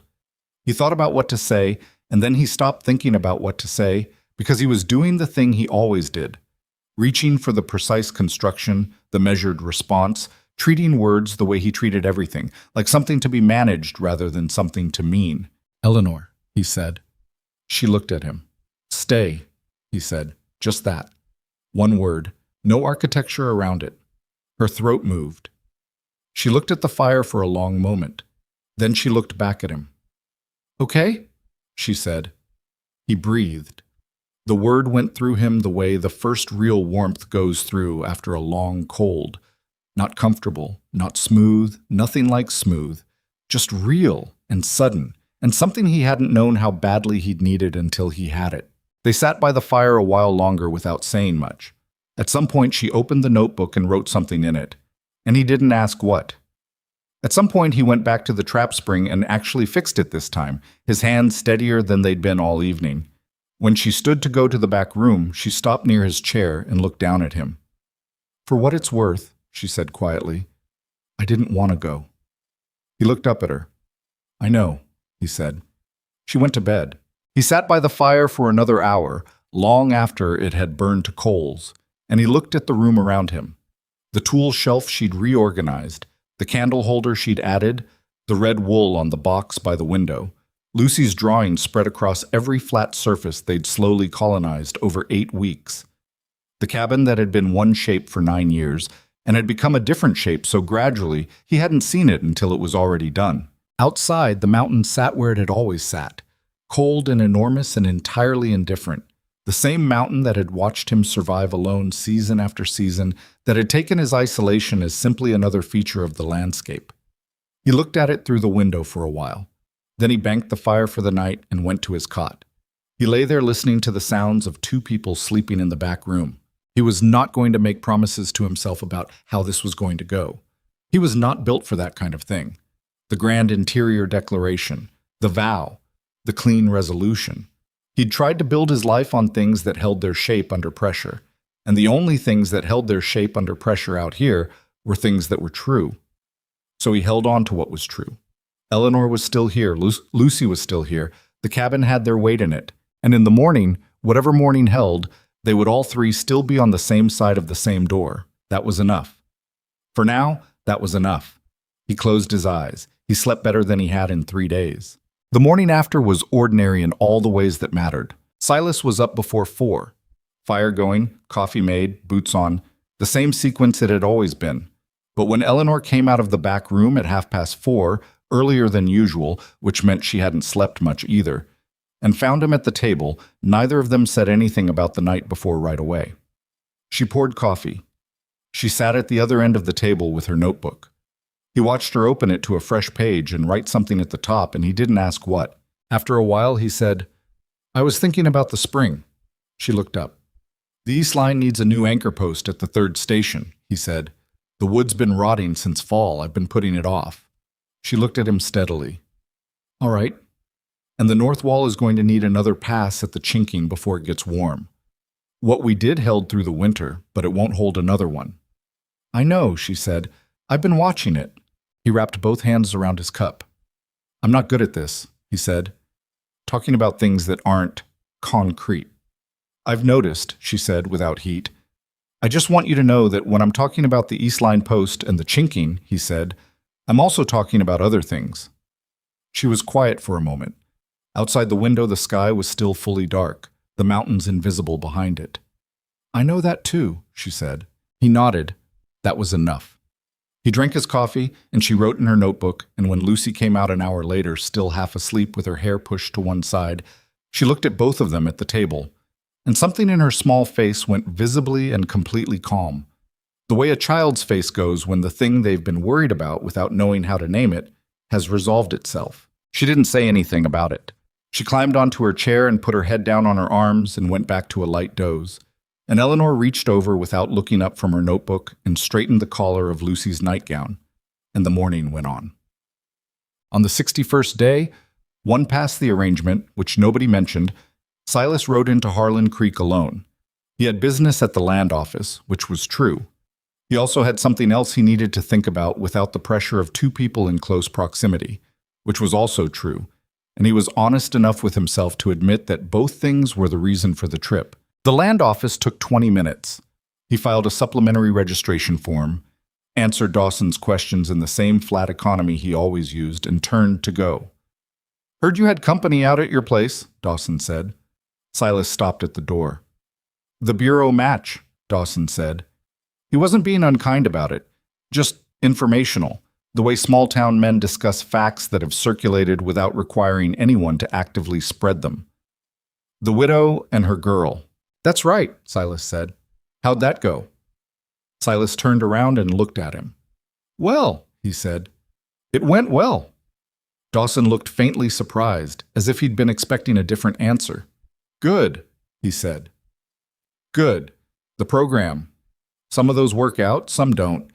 Never quite sure which it'll be." "Neither is anyone," Silas said, and left. He stood outside with Cutter for a few minutes, looking at the street. Harlan Creek was doing its usual midweek business. A few wagons, the sound of the forge from Hennessy's shop, a woman coming out of the dry goods store with a basket. Ordinary town doing ordinary things. He thought about what he'd said to Eleanor the night before last. Stay. One word, and she'd said okay. And he'd spent the last 36 hours trying to figure out what came after okay. The answer, he decided, was not complicated. The answer was the same thing it always was out here, the next thing. You did the next necessary thing, and then the one after that, and you didn't try to see further ahead than the work allowed. He went into the dry goods store and bought salt and flour and 2 spools of thread that he didn't need but that Eleanor had mentioned offhand 2 weeks ago. He bought a length of good rope for the East Line post. He stood at the counter for a moment and then asked, before he could think better of it, whether the store had any licorice root. The man behind the counter looked at him. Silas had been coming into the store for 9 years and had never bought candy of any kind. "Candy jar, far end," the man said. Silas bought a small paper bag of it and put it in his coat pocket. He rode home. Well, Lucy found the licorice root before he'd fully hung up his coat. She'd been watching him unpack the saddlebags the way she watched most things he did, with focused, unblinking attention, and when the paper bag came out, she was at his elbow immediately. "What's that?" "Candy," he said. She stared at the bag, then at him, then at the bag again. "For who?" she asked, with the tone of someone who needed the answer to be a specific thing. "Whoever wants it," he said. She took the bag from him with both hands and opened it and looked inside with the reverence of a person examining something genuinely precious. Then she carefully took one piece, exactly one, and folded the bag closed and held it out to him. "You should keep this," she said. "So it's fair." He took it back. "All right. Can I have another one later?" "After dinner," he said. She went back to the table with her one piece of licorice root held carefully in both hands, satisfied with the outcome of the negotiation. Eleanor at the stove had her back to him, but her shoulders were doing the thing they did when she was trying not to smile and mostly winning. He put the bag on the supply shelf between the salt and the coffee, where it looked exactly as out of place as it was, and he left it there. It was Eleanor who said the thing that needed to be said on the 63rd day. The way most important things got said between them, not in some constructed moment, but in the middle of something else, when the edges were down because both of them were occupied with ordinary work. They were mending fence on the east side of the property, the section that ran along the spruce grove. One of the upper rails had split over winter, and the posts on either end had shifted in the frost heave, a common problem and a half-day's work to fix properly. She held the rail while he drove the fastener, and they'd been working in comfortable quiet for most of the morning. She said, "I think we should go to town." He looked up. "Together," she said. "The three of us. And not just for supplies." He looked at her. Her face was its usual composed self, but there was a color in it that wasn't from cold. "Eleanor," he said. "I'm not trying to push you," she said. "I just think, if we're doing this, we should do it, not live in the arrangement that stopped being the arrangement 3 days ago." He set the hammer down on the fence rail and looked at the spruce trees for a moment. The light was coming through them at an angle, throwing long shadows over the snow, and somewhere in there a Clark's nutcracker was doing its repetitive, slightly maddening call. "I wasn't planning to not do it," he said. "I know," she said, "but planning and doing are different." He looked at her. She was watching him with the directness he'd gotten used to and would, he realized, miss badly if it were ever not there. "Friday," he said. "Stage doesn't run, and it won't be crowded. We can take the wagon." Something in her face released, not dramatically, just a small settling, the way a door looks different once it's properly latched. "Friday," she said. He picked up the hammer. "Hold that rail steady," he said. She held it steady, and they finished the fence, and neither of them said anything more about it, and the silence between them was the kind that has been earned. He told Lucy that night after dinner. She was at the table working on a drawing, a new one, more ambitious than usual, what appeared to be the entire mountain range rendered in charcoal on the back of a supply circular. She'd been working on it for 2 days. "We're going to town on Friday," he said. "The three of us." She didn't look up immediately. She added a line to the mountain's ridge. "What for?" she asked. He glanced at Eleanor, who was washing dishes and not interjecting. "Some things need doing at the courthouse," he said. "Official things." Lucy looked up then. She had charcoal on her chin from where she'd apparently rested it on her hand at some point. She looked at him with the specific expression of a 5-year-old who is working out whether the adults are telling her everything. "What kind of official things?" she asked. "The kind that make arrangements permanent," he said. She stared at him. "Do you know what permanent means?" he asked. "Yes," she said, with the slight offense of someone who'd been reading for 2 years. "It means it stays." "Right," he said. She looked at Eleanor's back, then at Silas. Then she looked at her drawing for a moment, and then she put the charcoal down carefully on the edge of the table and folded her hands in her lap and looked at him with an expression he'd never quite seen on her face before. Something older than 5, something that had been waiting behind all the questions and the licorice root negotiations and the horse drawings for exactly this. "Okay," she said. Just that. The same word her mother had used. Then she picked up her charcoal and went back to the mountain. He looked at Eleanor. She still hadn't turned around from the dishes, but her hands had stopped moving. He got up and poured himself more coffee and stood at the window. And outside the mountain was there the same as always. And the pines were there. And the dark was there. And all of it was exactly the same as it had been the day he'd first arrived here with one horse and a plan to be left alone. It looked different now. He wasn't sure he could have explained how. Friday came with a clear sky and a cold that had some bite left in it, but not the deep structural cold of full winter. More like a reminder than a threat. Silas had the wagon ready by 7. Eleanor came out with Lucy in her good coat, the one with the buttons Eleanor checked regularly, and a hat Silas hadn't seen before. A small dark blue thing that sat neat on Lucy's head and that she was clearly aware of, because she kept touching the brim. "New hat?" he said. "Mama made it," Lucy said. He looked at Eleanor. "I had the wool," she said simply, and climbed up to the wagon bench. He helped Lucy up and then climbed up himself, and the three of them sat in a row, Lucy in the middle the same way she'd ridden on the way from the station 2 months ago, except that 2 months ago the silence between the adults on either side of her had been the silence of strangers trying to calibrate, and today it was something else. The road was better than it had been in March. The worst of the frost damage had started to ease, and the creek crossing was running clear and cold, no ice on the shoulders. Lucy watched everything with the focused attention she brought to the world, asking questions about the birds, about why one section of the road had more mud than another, about what was in the bag in the back of the wagon. "Supplies," Silas said. "And the other thing?" she said. "What other thing?" She gave him a look. He'd underestimated her, again. "That too," he said. She sat back, satisfied. Harlan Creek. On a Friday was quieter than on registration days or supply runs when the Fort Riders came through. There were maybe a dozen people on the main street. The usual business, nothing remarkable. Silas pulled up at the courthouse, which shared a building with the land office and the territorial judge's second Tuesday operation. He tied the wagon and helped Lucy down. Eleanor stood on the boardwalk and looked at the building for a moment. He stood beside her. "You don't have to be nervous," he said. "I'm not nervous," she said, in a tone that confirmed she was. He looked at her sideways. "Eleanor?"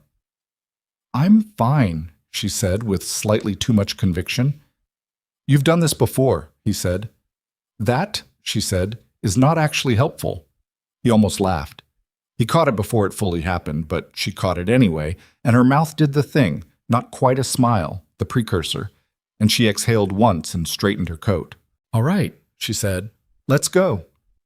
The judge was a man named Calloway, old enough to have officiated at half the marriages in the territory over 30 years, with the dry, unhurried manner of someone who has seen everything and stopped being surprised by any of it. He looked at the three of them when they came in. Silas in his cleanest coat, Eleanor in the gray one she'd arrived in, Lucy in the blue hat, and got out his register without much ceremony. "Mercer," he said, reading from the land office notes Silas had filed. "And Whitlock." "Yes," Silas said. "Witnesses?" Silas hadn't thought about witnesses. He looked at Eleanor. Eleanor looked at him. From the doorway a voice said, "I can do it." They both turned. Roy, the postal rider, was standing in the hall outside with a mailbag over his shoulder, apparently having been in the building for some entirely separate reason and having made a fast decision. "I'm already here," Roy said, with the mild helpfulness of a young man who has stumbled into something and decided to be useful rather than awkward. The judge looked at Roy. "You're old enough?" "I'm 22, Roy said, slightly offended. "Fine," the judge said. "Get in here." It was not an elegant ceremony. The judge read the legal language in the flat voice of a man reading legal language, which is its own particular sound, procedural and permanent at once. Silas said what he was supposed to say when he was supposed to say it. Eleanor said the same. The judge had them sign the register, and Roy signed as witness, and the whole thing took 11 minutes. Afterward, standing outside on the boardwalk, Roy shook Silas's hand with the enthusiasm of someone who had genuinely enjoyed the experience, said congratulations to Eleanor, and then looked at Lucy. "Nice hat," he said. "Thank you," Lucy said. "My mother made it." Roy tipped his own hat and went on his way. The three of them stood on the boardwalk in the pale March sun. Eleanor had the copy of the register document in her hand, folded careful the way she folded things. Lucy was looking at the street with the satisfied expression of someone who had been present at an important event and was filing it away properly. "Well," Eleanor said. "Well," Silas said. She looked at him. He looked at her. There was a brief, slightly awkward moment where neither of them was sure of the choreography, which was, he thought, honest, which was how they'd done most things. And then he reached over and took her hand, which was not something he'd done before, and her fingers closed around his with an immediate, unpracticed grip. And that was that. Lucy looked at their joined hands and then looked straight ahead at the street. Can we get something to eat?" she asked. "I'm hungry." They ate at the only public dining room in Harlan Creek, a place above the hardware store run by a woman named Mrs. Peterson, who made a beef soup that was the best thing in the territory, or at least the best thing Silas had eaten in years, which was not a wide field of competitors, but was still genuine. Lucy had 2 bowls and used her bread to clean the second, which Eleanor allowed without comment. It was nothing like a celebration in any formal sense. The dining room was half empty. Mrs. Peterson was brisk and practical. The soup was hot, and the bread was yesterday's but still good. There was no particular ceremony to it, but Silas looked across the table at Eleanor, who was eating with her usual focused efficiency and simultaneously watching Lucy's bread maneuver with the resigned expression of a woman who had learned to pick her battles. And he thought that this was what it actually was, the real version of it, not the formal language in the judge's office, not the document in Eleanor's coat pocket, but this. Soup. Ordinary afternoon. Lucy stealing the bread from the basket when she thought nobody was watching, which everyone was. "Lucy," Eleanor said, without looking. "I was going to put it back," Lucy said. "You were not," Eleanor said. "I was going to eat it first," Lucy amended, "and then not need to put it back." Silas said nothing. He ate his soup. Eleanor caught his eye, and the thing at the corner of her mouth happened, and this time she let it go the rest of the way, and she smiled. The real one, unguarded, the same one he'd looked away from in the snow weeks ago because it was too much. He didn't look away this time. He looked at it directly, and it was still a lot, and he didn't care. On the way home, Lucy fell asleep against his arm on the wagon bench, her blue hat slipping sideways, the whole weight of her trusting and complete. He drove with one hand and left the other where she'd leaned into it and watched the road ahead, where the mountains were starting to go pink at the edges in the late afternoon light. Eleanor sat on Lucy's other side, the document in her coat pocket, her hands in her lap. After a while, she said quietly, so as not to wake Lucy, "Thank you for not waiting longer." He looked at her. She was looking at the road. "I almost did," he said. "I know," she said. That's what I'm thanking you for, not doing it." He looked back at the road. The pines moved past on either side, the familiar ones, the ones he knew the shapes of. The creek crossing came and went. The road climbed the way it always climbed toward the homestead, the mountain getting larger and more specific as they got closer to it, the way a thing you know well becomes more itself the closer you get. Lucy stirred once, said something that wasn't words, and resettled. He could feel Eleanor beside him without looking. The particular warmth of someone close, the subtle weight of a person choosing to be where they are. The cabin came into view at the tree line, smoke starting from the chimney because he'd banked it before they left, the windows catching the last of the afternoon light.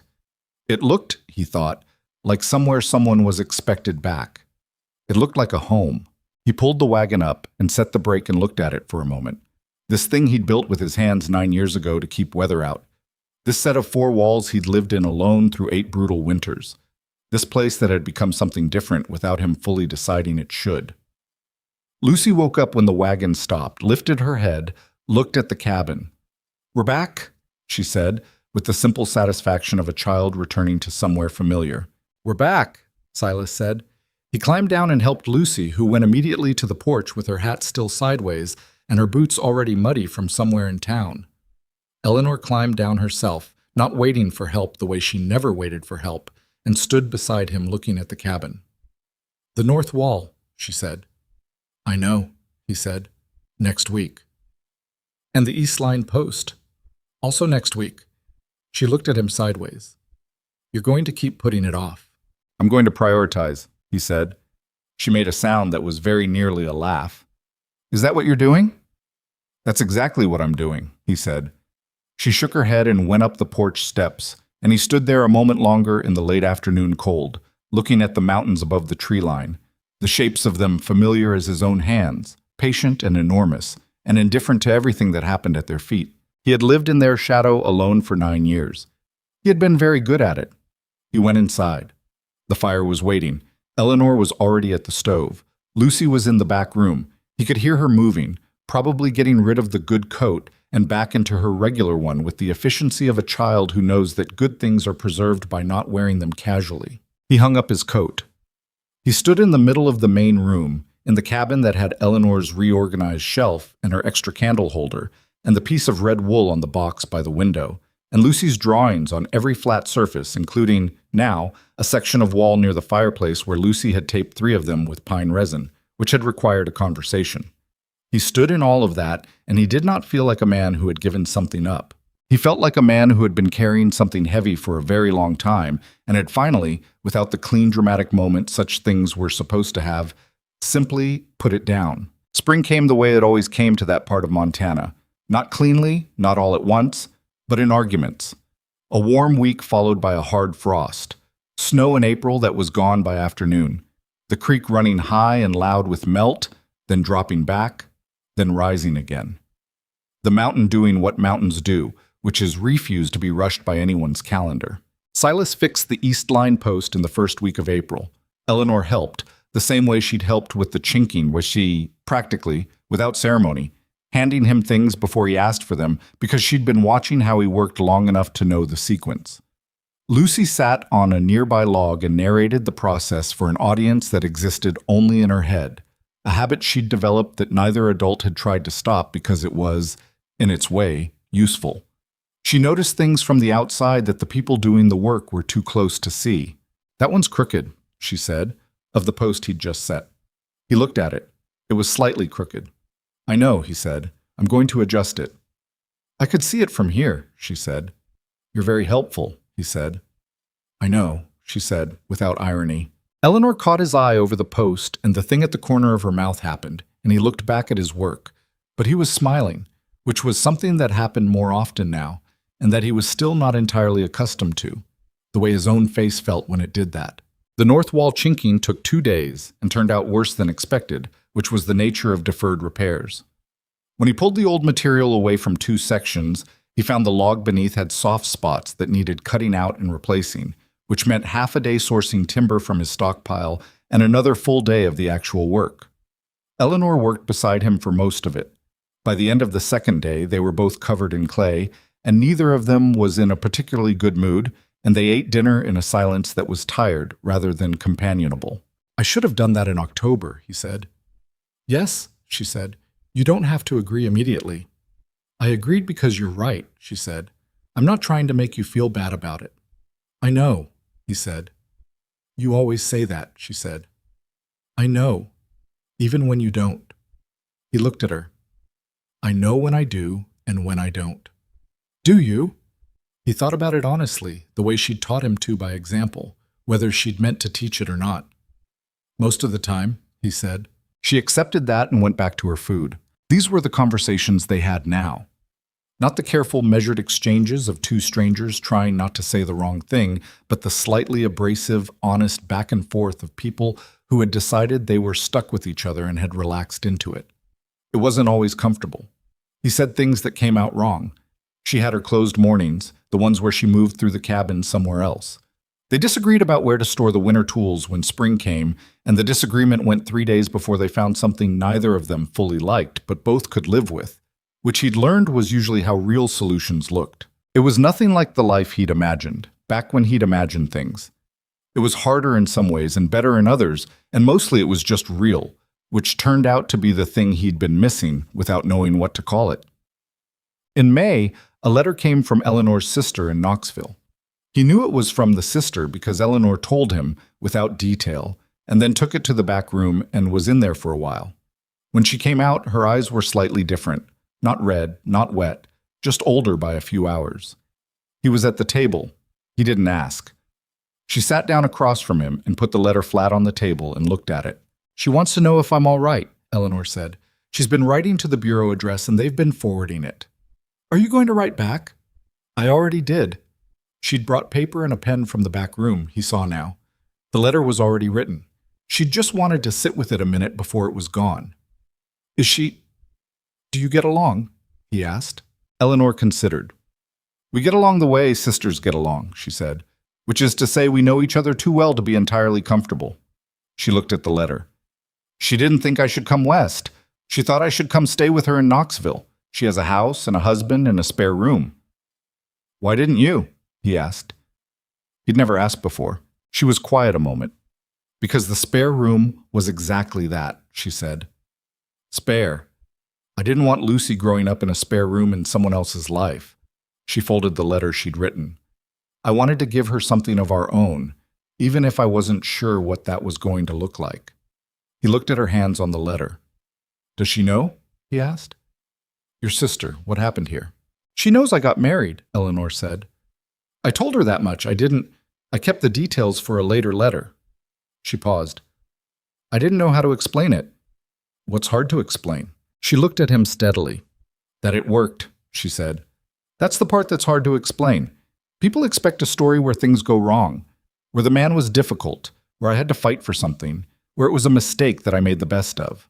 She tilted her head slightly. Not a story where a man who didn't mean to sign up for anything turned out to be... She stopped. What? He said. She looked at him with the direct, unguarded look she gave him now sometimes. The one that had replaced the careful, composed face she'd worn like a coat for the first weeks. Worth staying for, she said. Simply, without decoration. He didn't know what to do with that, so he did what he usually did with things that were too large for him to handle with words, which was to reach across the table and put his hand over hers where it rested on the letter. She turned her hand over and held his. I'll figure out how to explain it eventually, she said. No rush, he said. She squeezed once and let go and stood up to take the letter out to leave for Roy on his next pass-through. Boss, Lucy turned 6 in June. He hadn't known until Eleanor mentioned it 2 weeks before, which sent him into a quiet and slightly panicked calculation of what a 6-year-old wanted for her birthday. He had no framework for this. His own birthdays had been mostly unmarked since childhood, practical occasions at best, forgotten at worst. He didn't know the rules. He asked Eleanor. She wants a dog, Eleanor said, without looking up from the stove. He stood there. She's been wanting a dog since the first day, Eleanor said. You know that. I know, he said. I just didn't think... I'm not telling you what to do, Eleanor said. I'm answering your question. He stood there another moment. Then he went outside. He thought about it for 3 days. A dog was not a simple decision out here. A dog needed food and care and created complications on the trap line. He'd had reasons against it that were legitimate practical reasons, not just excuses. He went to see a man named Garrett who ran cattle 6 miles south and who he knew kept working dogs. Garrett was a taciturn man, which Silas respected, and they had the conversation in under 10 minutes. Garrett's best dog had had a litter in March. 3 already placed, 1 remaining. A female, black and tan, with what Garrett described as good sense. Good sense how? Silas said. Doesn't chase what she can't catch, Garrett said. Knows when to be quiet. He bought the dog. He brought her home on a Thursday in a burlap sack tied loosely at the top, which the dog accepted with the philosophical calm of an animal that had decided early to trust people and had not yet found a reason to revise that position. Lucy was outside when he came up the path. She saw the sack. She looked at the sack. She looked at him. What's in there? She said. Birthday present, he said. She stared. You've got 2 weeks until your birthday, he said, but I figured we'd need the time. He untied the sack and set it on the ground, and the dog stepped out and sat down and looked at Lucy with calm, amber eyes. Lucy did not make a sound for approximately 4 seconds, which was the longest Silas had ever heard her be silent. Then she sat down in the dirt directly in front of the dog, right there in the path, and the dog leaned forward and touched its nose to Lucy's nose, and Lucy made a sound that was not quite a word, something compressed and overwhelmed and completely 6 years old, and put both arms around the dog's neck. Eleanor was on the porch. She had her arms folded against the May cold, and she was watching her daughter sit in the dirt with a dog. And when Silas looked up at her, she was doing the thing she did. The real smile, unguarded, the one she'd stopped hiding sometime in April, and that still, months in, cost him a beat every time he saw it. "She's going to sleep with that dog," Eleanor said. "Probably," he said. "In our bed," Eleanor said. "We'll work that out," he said. Lucy looked up from the dog's neck. "Her name is going to be Maple," she announced. "Why Maple?" Silas asked. "Because she's the right color," Lucy said, with the confident finality of someone who considers the matter settled, and went back to the dog. He looked at Maple. Maple looked at him with the amber eyes. He had the distinct impression the dog was reserving judgment, which he respected. "All right," he said. "Maple it is." What nobody tells you about choosing to stop being alone is that the hardest part isn't the choosing. The hardest part comes after, in the ordinary days when there's no crisis to rise to and no dramatic moment to carry you through. Just the regular business of two imperfect people and one 6-year-old and a dog trying to share a small cabin on a mountain in Montana and not grind each other down in the process. Silas was not, as Eleanor had correctly identified, easy to live with. He had 9 years of solitary habits baked into his bones. He moved through the cabin on routes that made sense only to him. He had opinions about where tools went that were strong enough to qualify as convictions. He went silent for hours sometimes, not in anger, just in the way a man goes silent when he has spent most of his life alone, and silence is still his natural resting state. And Eleanor had learned to read the difference between productive silence and the kind that meant something was wrong, but the learning had taken time and occasional friction. For her part, Eleanor was not soft, as she'd told him. She held opinions and didn't let go of them easily. She kept the accounts with an attention that occasionally made him feel like a line item, though he understood where it came from. She was not demonstrative in ways that were visible to anyone outside the two of them. She didn't reach for him in front of others, didn't say things she hadn't thought about, but he'd learned her language the same way she'd learned his. He knew that when she fixed something in the cabin without being asked, it was because she was invested. He knew that when she put his coffee on the table before he came in from the morning check, it was because she'd heard him on the porch. He knew that the notebook wasn't just accounts. She'd started keeping other things in it, observations, ideas, a record of what was happening in this place, this life, as if she needed to write it down to believe it was real. He understood that impulse. One night in late July, when the summer had loosened everything, and the mountain was green all the way up to where the rock started, and the days were long enough that the light was still going at 9 in the evening, he came in from the west line to find Eleanor sitting on the porch steps instead of inside. This was unusual. She was not a porch-sitting person by nature.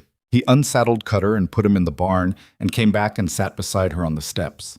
Inside, through the window, he could see Lucy asleep on her cot with Maple curled against her legs, which was exactly the arrangement Eleanor had predicted, and which had required zero negotiation because by the second night it was simply what happened. Eleanor had a cup of something warm in her hands and was looking at the mountain. He sat with her. After a while, she said, "I've been thinking about something." "All right," he said. "Lucy's going to need schooling," she said. "Real schooling, beyond what I've been doing with her." He'd thought about this. The nearest school was in Harlan Creek, which was 3 hours by wagon, not a daily proposition. "I know," he said. "I don't want to take her into town to board," Eleanor said. "She's too young." "I agree," he said. "I've been writing letters," she said, "to the Territorial Education Office about whether there's a provision for a traveling teacher, someone who covers remote homesteads." She paused. "There's a program, not guaranteed, but there are teachers who take circuit routes." He looked at her. "When did you start writing those letters?" "April," she said. He sat with that. April was when the frost was still coming and the wall needed rechinking and they were still working out the tool storage disagreement. She'd been writing letters to the Territorial Education Office in April and hadn't mentioned it because she was still, he understood this now, still not entirely sure she had the right to plan that far ahead. Still not entirely sure she was allowed to assume. "Eleanor," he said. She looked at him. "You can plan things," he said. "You don't have to wait to find out if it's all right." She held her cup. "Old habit," she said. "I know," he said. I've got them too. She looked back at the mountain. The education office said there's a teacher named Miss Voss who does a northern circuit. She could potentially include us if we're on the route. Write back and tell them yes, he said. I already did, she said. I wanted to tell you about it. That's different from asking permission, he said. Yes, she said. It is. She said it with the small private weight of a woman who has spent time in situations where those two things were not allowed to be different, and who is still learning, in her bones, that they are. He put his arm around her shoulders. Not because it was a dramatic moment, not because the mountain light was doing something beautiful behind them, which it was, just because she was there and that was where his arm wanted to go. She leaned into it, briefly, then straightened because she was Eleanor, and that was how she did things. She accepted warmth and then stood back up under her own weight, which he'd stopped trying to change because it was part of who she was. The same way his silences were part of who he was. And you don't take the grain out of the wood. I think it's going to work, she said. Quietly, looking at the mountain. He looked at the mountain too. He knew she wasn't talking about the school. I think so too, he said. By the time the second winter came, the cabin had changed enough that a person who'd seen it in the early days would have noticed the difference, though they might not have been able to name all of it exactly. The walls were solid, the chinking tight all the way around. There was a second lamp on the east wall. Lucy's drawings covered an entire section above the fireplace, fixed properly with small tacks Eleanor had found at the hardware store in town. The collection growing week by week. Horses, mountains, maple in various poses, a carefully rendered portrait of Silas that looked nothing like him, but that he'd looked at more than once when nobody was watching. The supply shelf had a system that both adults understood and that Lucy was beginning to learn. The tool corner had order to it. The back room had become fully Lucy's. She'd arranged it with the focused territorial instinct of a child who has been given a space and intends to inhabit it completely. Maple slept inside on cold nights, a concession Silas had made by the second week of October, and that he told himself was practical. The dog had turned out to be, as Garrett had promised, good sense. She ran with him on the trap lines without chasing anything she shouldn't, was calm with Lucy in the specific way some dogs are calm with children they've decided to protect, and had the quality Silas valued most in any living creature, which was that she didn't require more than she needed. He'd written to his sister Margaret in November, a real letter, longer than any he'd sent in years. He told her about Eleanor and Lucy, about the cabin, about the fact that things had changed in a way that he was still getting used to, but that was, he wrote, good. He used the word good twice in the letter, which for him was extravagant, Margaret wrote back in December. Her letter was warm and long and contained several sentences he had to read twice, and one that he thought about for days. I always figured you'd come around eventually. I just didn't figure you'd need someone to arrive in a wagon to make it happen. He showed Eleanor the letter. She read it and looked up with a real smile. I like her, Eleanor said. I've never met her and I like her. She'd like you, he said. You're both difficult. Thank you, Eleanor said, meaning it. There was a morning in December, the 2nd December, when Silas woke before 4 the way he always did and started the fire and put the coffee on, and Eleanor was already at the table with her notebook the way she always was, and Lucy was still asleep in the back room, and Maple was at the foot of the door waiting with patient certainty to be let out. He let the dog out. He stood in the open doorway for a moment in the cold dark, looking at the mountain, the pines black against a sky that was just beginning to suggest at its lowest edge that somewhere behind all that dark, something was thinking about going pale. He'd stood in this doorway alone for 8.5 winters. He knew this particular dark the way he knew the inside of his own hands. Behind him, he heard Eleanor set her pen down, heard the small sound of the notebook closing. Coffee's ready, she said. I know, he said. He came inside and closed the door and poured 2 cups and set one at her end of the table. She had the notebook closed in front of her and her hands around the cup before it was fully on the table, warming them. He sat across from her. Outside, the mountain was still doing its thing, patient, enormous, indifferent. It had watched him survive alone for a long time. It would watch him do this for a long time now, this different thing, this harder and better thing. He thought sometimes about the version of himself that had stood in this same cabin in October 2 years ago, reading a letter from a woman in Helena and almost didn't write back. That man had been fine. Functional, capable, intact. He'd had everything he needed to keep surviving, and he'd known it. What that man hadn't known. What Silas understood now, with the specific clarity that only comes from having the thing you didn't know you were missing, was that surviving and living are not the same weight. They feel similar from the inside when surviving is all you know, but they aren't. One is what you do when you're waiting for something. The other is the something. He hadn't known he was waiting. That was the part that still caught him sometimes. Late at night when the cabin was quiet and the fire was low, 8.5 years of waiting and calling it a preference. "You're thinking," Eleanor said. "I am," he said. "About what?" He looked at her across the table in the early dark, the coffee between them, the notebook closed for now, the back room quiet with a sleeping 6-year-old and a dog that had migrated, predictably, from the foot of the cot to beside it. "About how close I came to not writing back," he said. She was quiet for a moment. She looked at her cup. "Me too," she said. "I almost didn't send the letter in the first place. I wrote 3 versions of it." "What was different about the 4th? "I stopped trying to sound like I didn't need anything," she said. "I just said what was true." He looked at her. "That's the whole trick, isn't it?" he said. It wasn't quite a question. "That's the whole trick," she said. The light outside was beginning its argument with the dark, the slow, pale negotiation of a winter dawn. Inside the cabin, the fire was going and the coffee was hot, and the mountain outside was exactly where it had always been. The man who had built 4 walls on a hillside to keep the world out sat across from the woman who had arrived with a suitcase in 60 days and no illusions, and they drank their coffee in the particular silence of 2 people who have stopped pretending they don't need each other, which is not, it turns out, a weakness. It is the hardest thing. It takes more nerve than any winter, more courage than any mountain, more endurance than any 9 years of deliberate solitude. To say I need this, to say I want to stay, to write the 4th version of the letter, the one where you stop performing, not needing, and just say what's true. Silas Mercer had survived everything the Montana frontier had thrown at him over 9 years. He had been cold and hungry and afraid and alone in ways that would have broken men with less stubbornness in them. He knew how to endure. He had built endurance into himself like a structural wall, load-bearing, non-negotiable. What he hadn't known how to do, what Eleanor Whitlock and one extremely direct 5-year-old had quietly, practically, without any grand announcement, taught him, was that endurance alone is not enough. A wall that only holds weather out but lets nothing in is just a wall. A home is something else. A home is what happens when you let the right people through the door and then, finally, with all the nerve you have, ask them to stay. He had asked.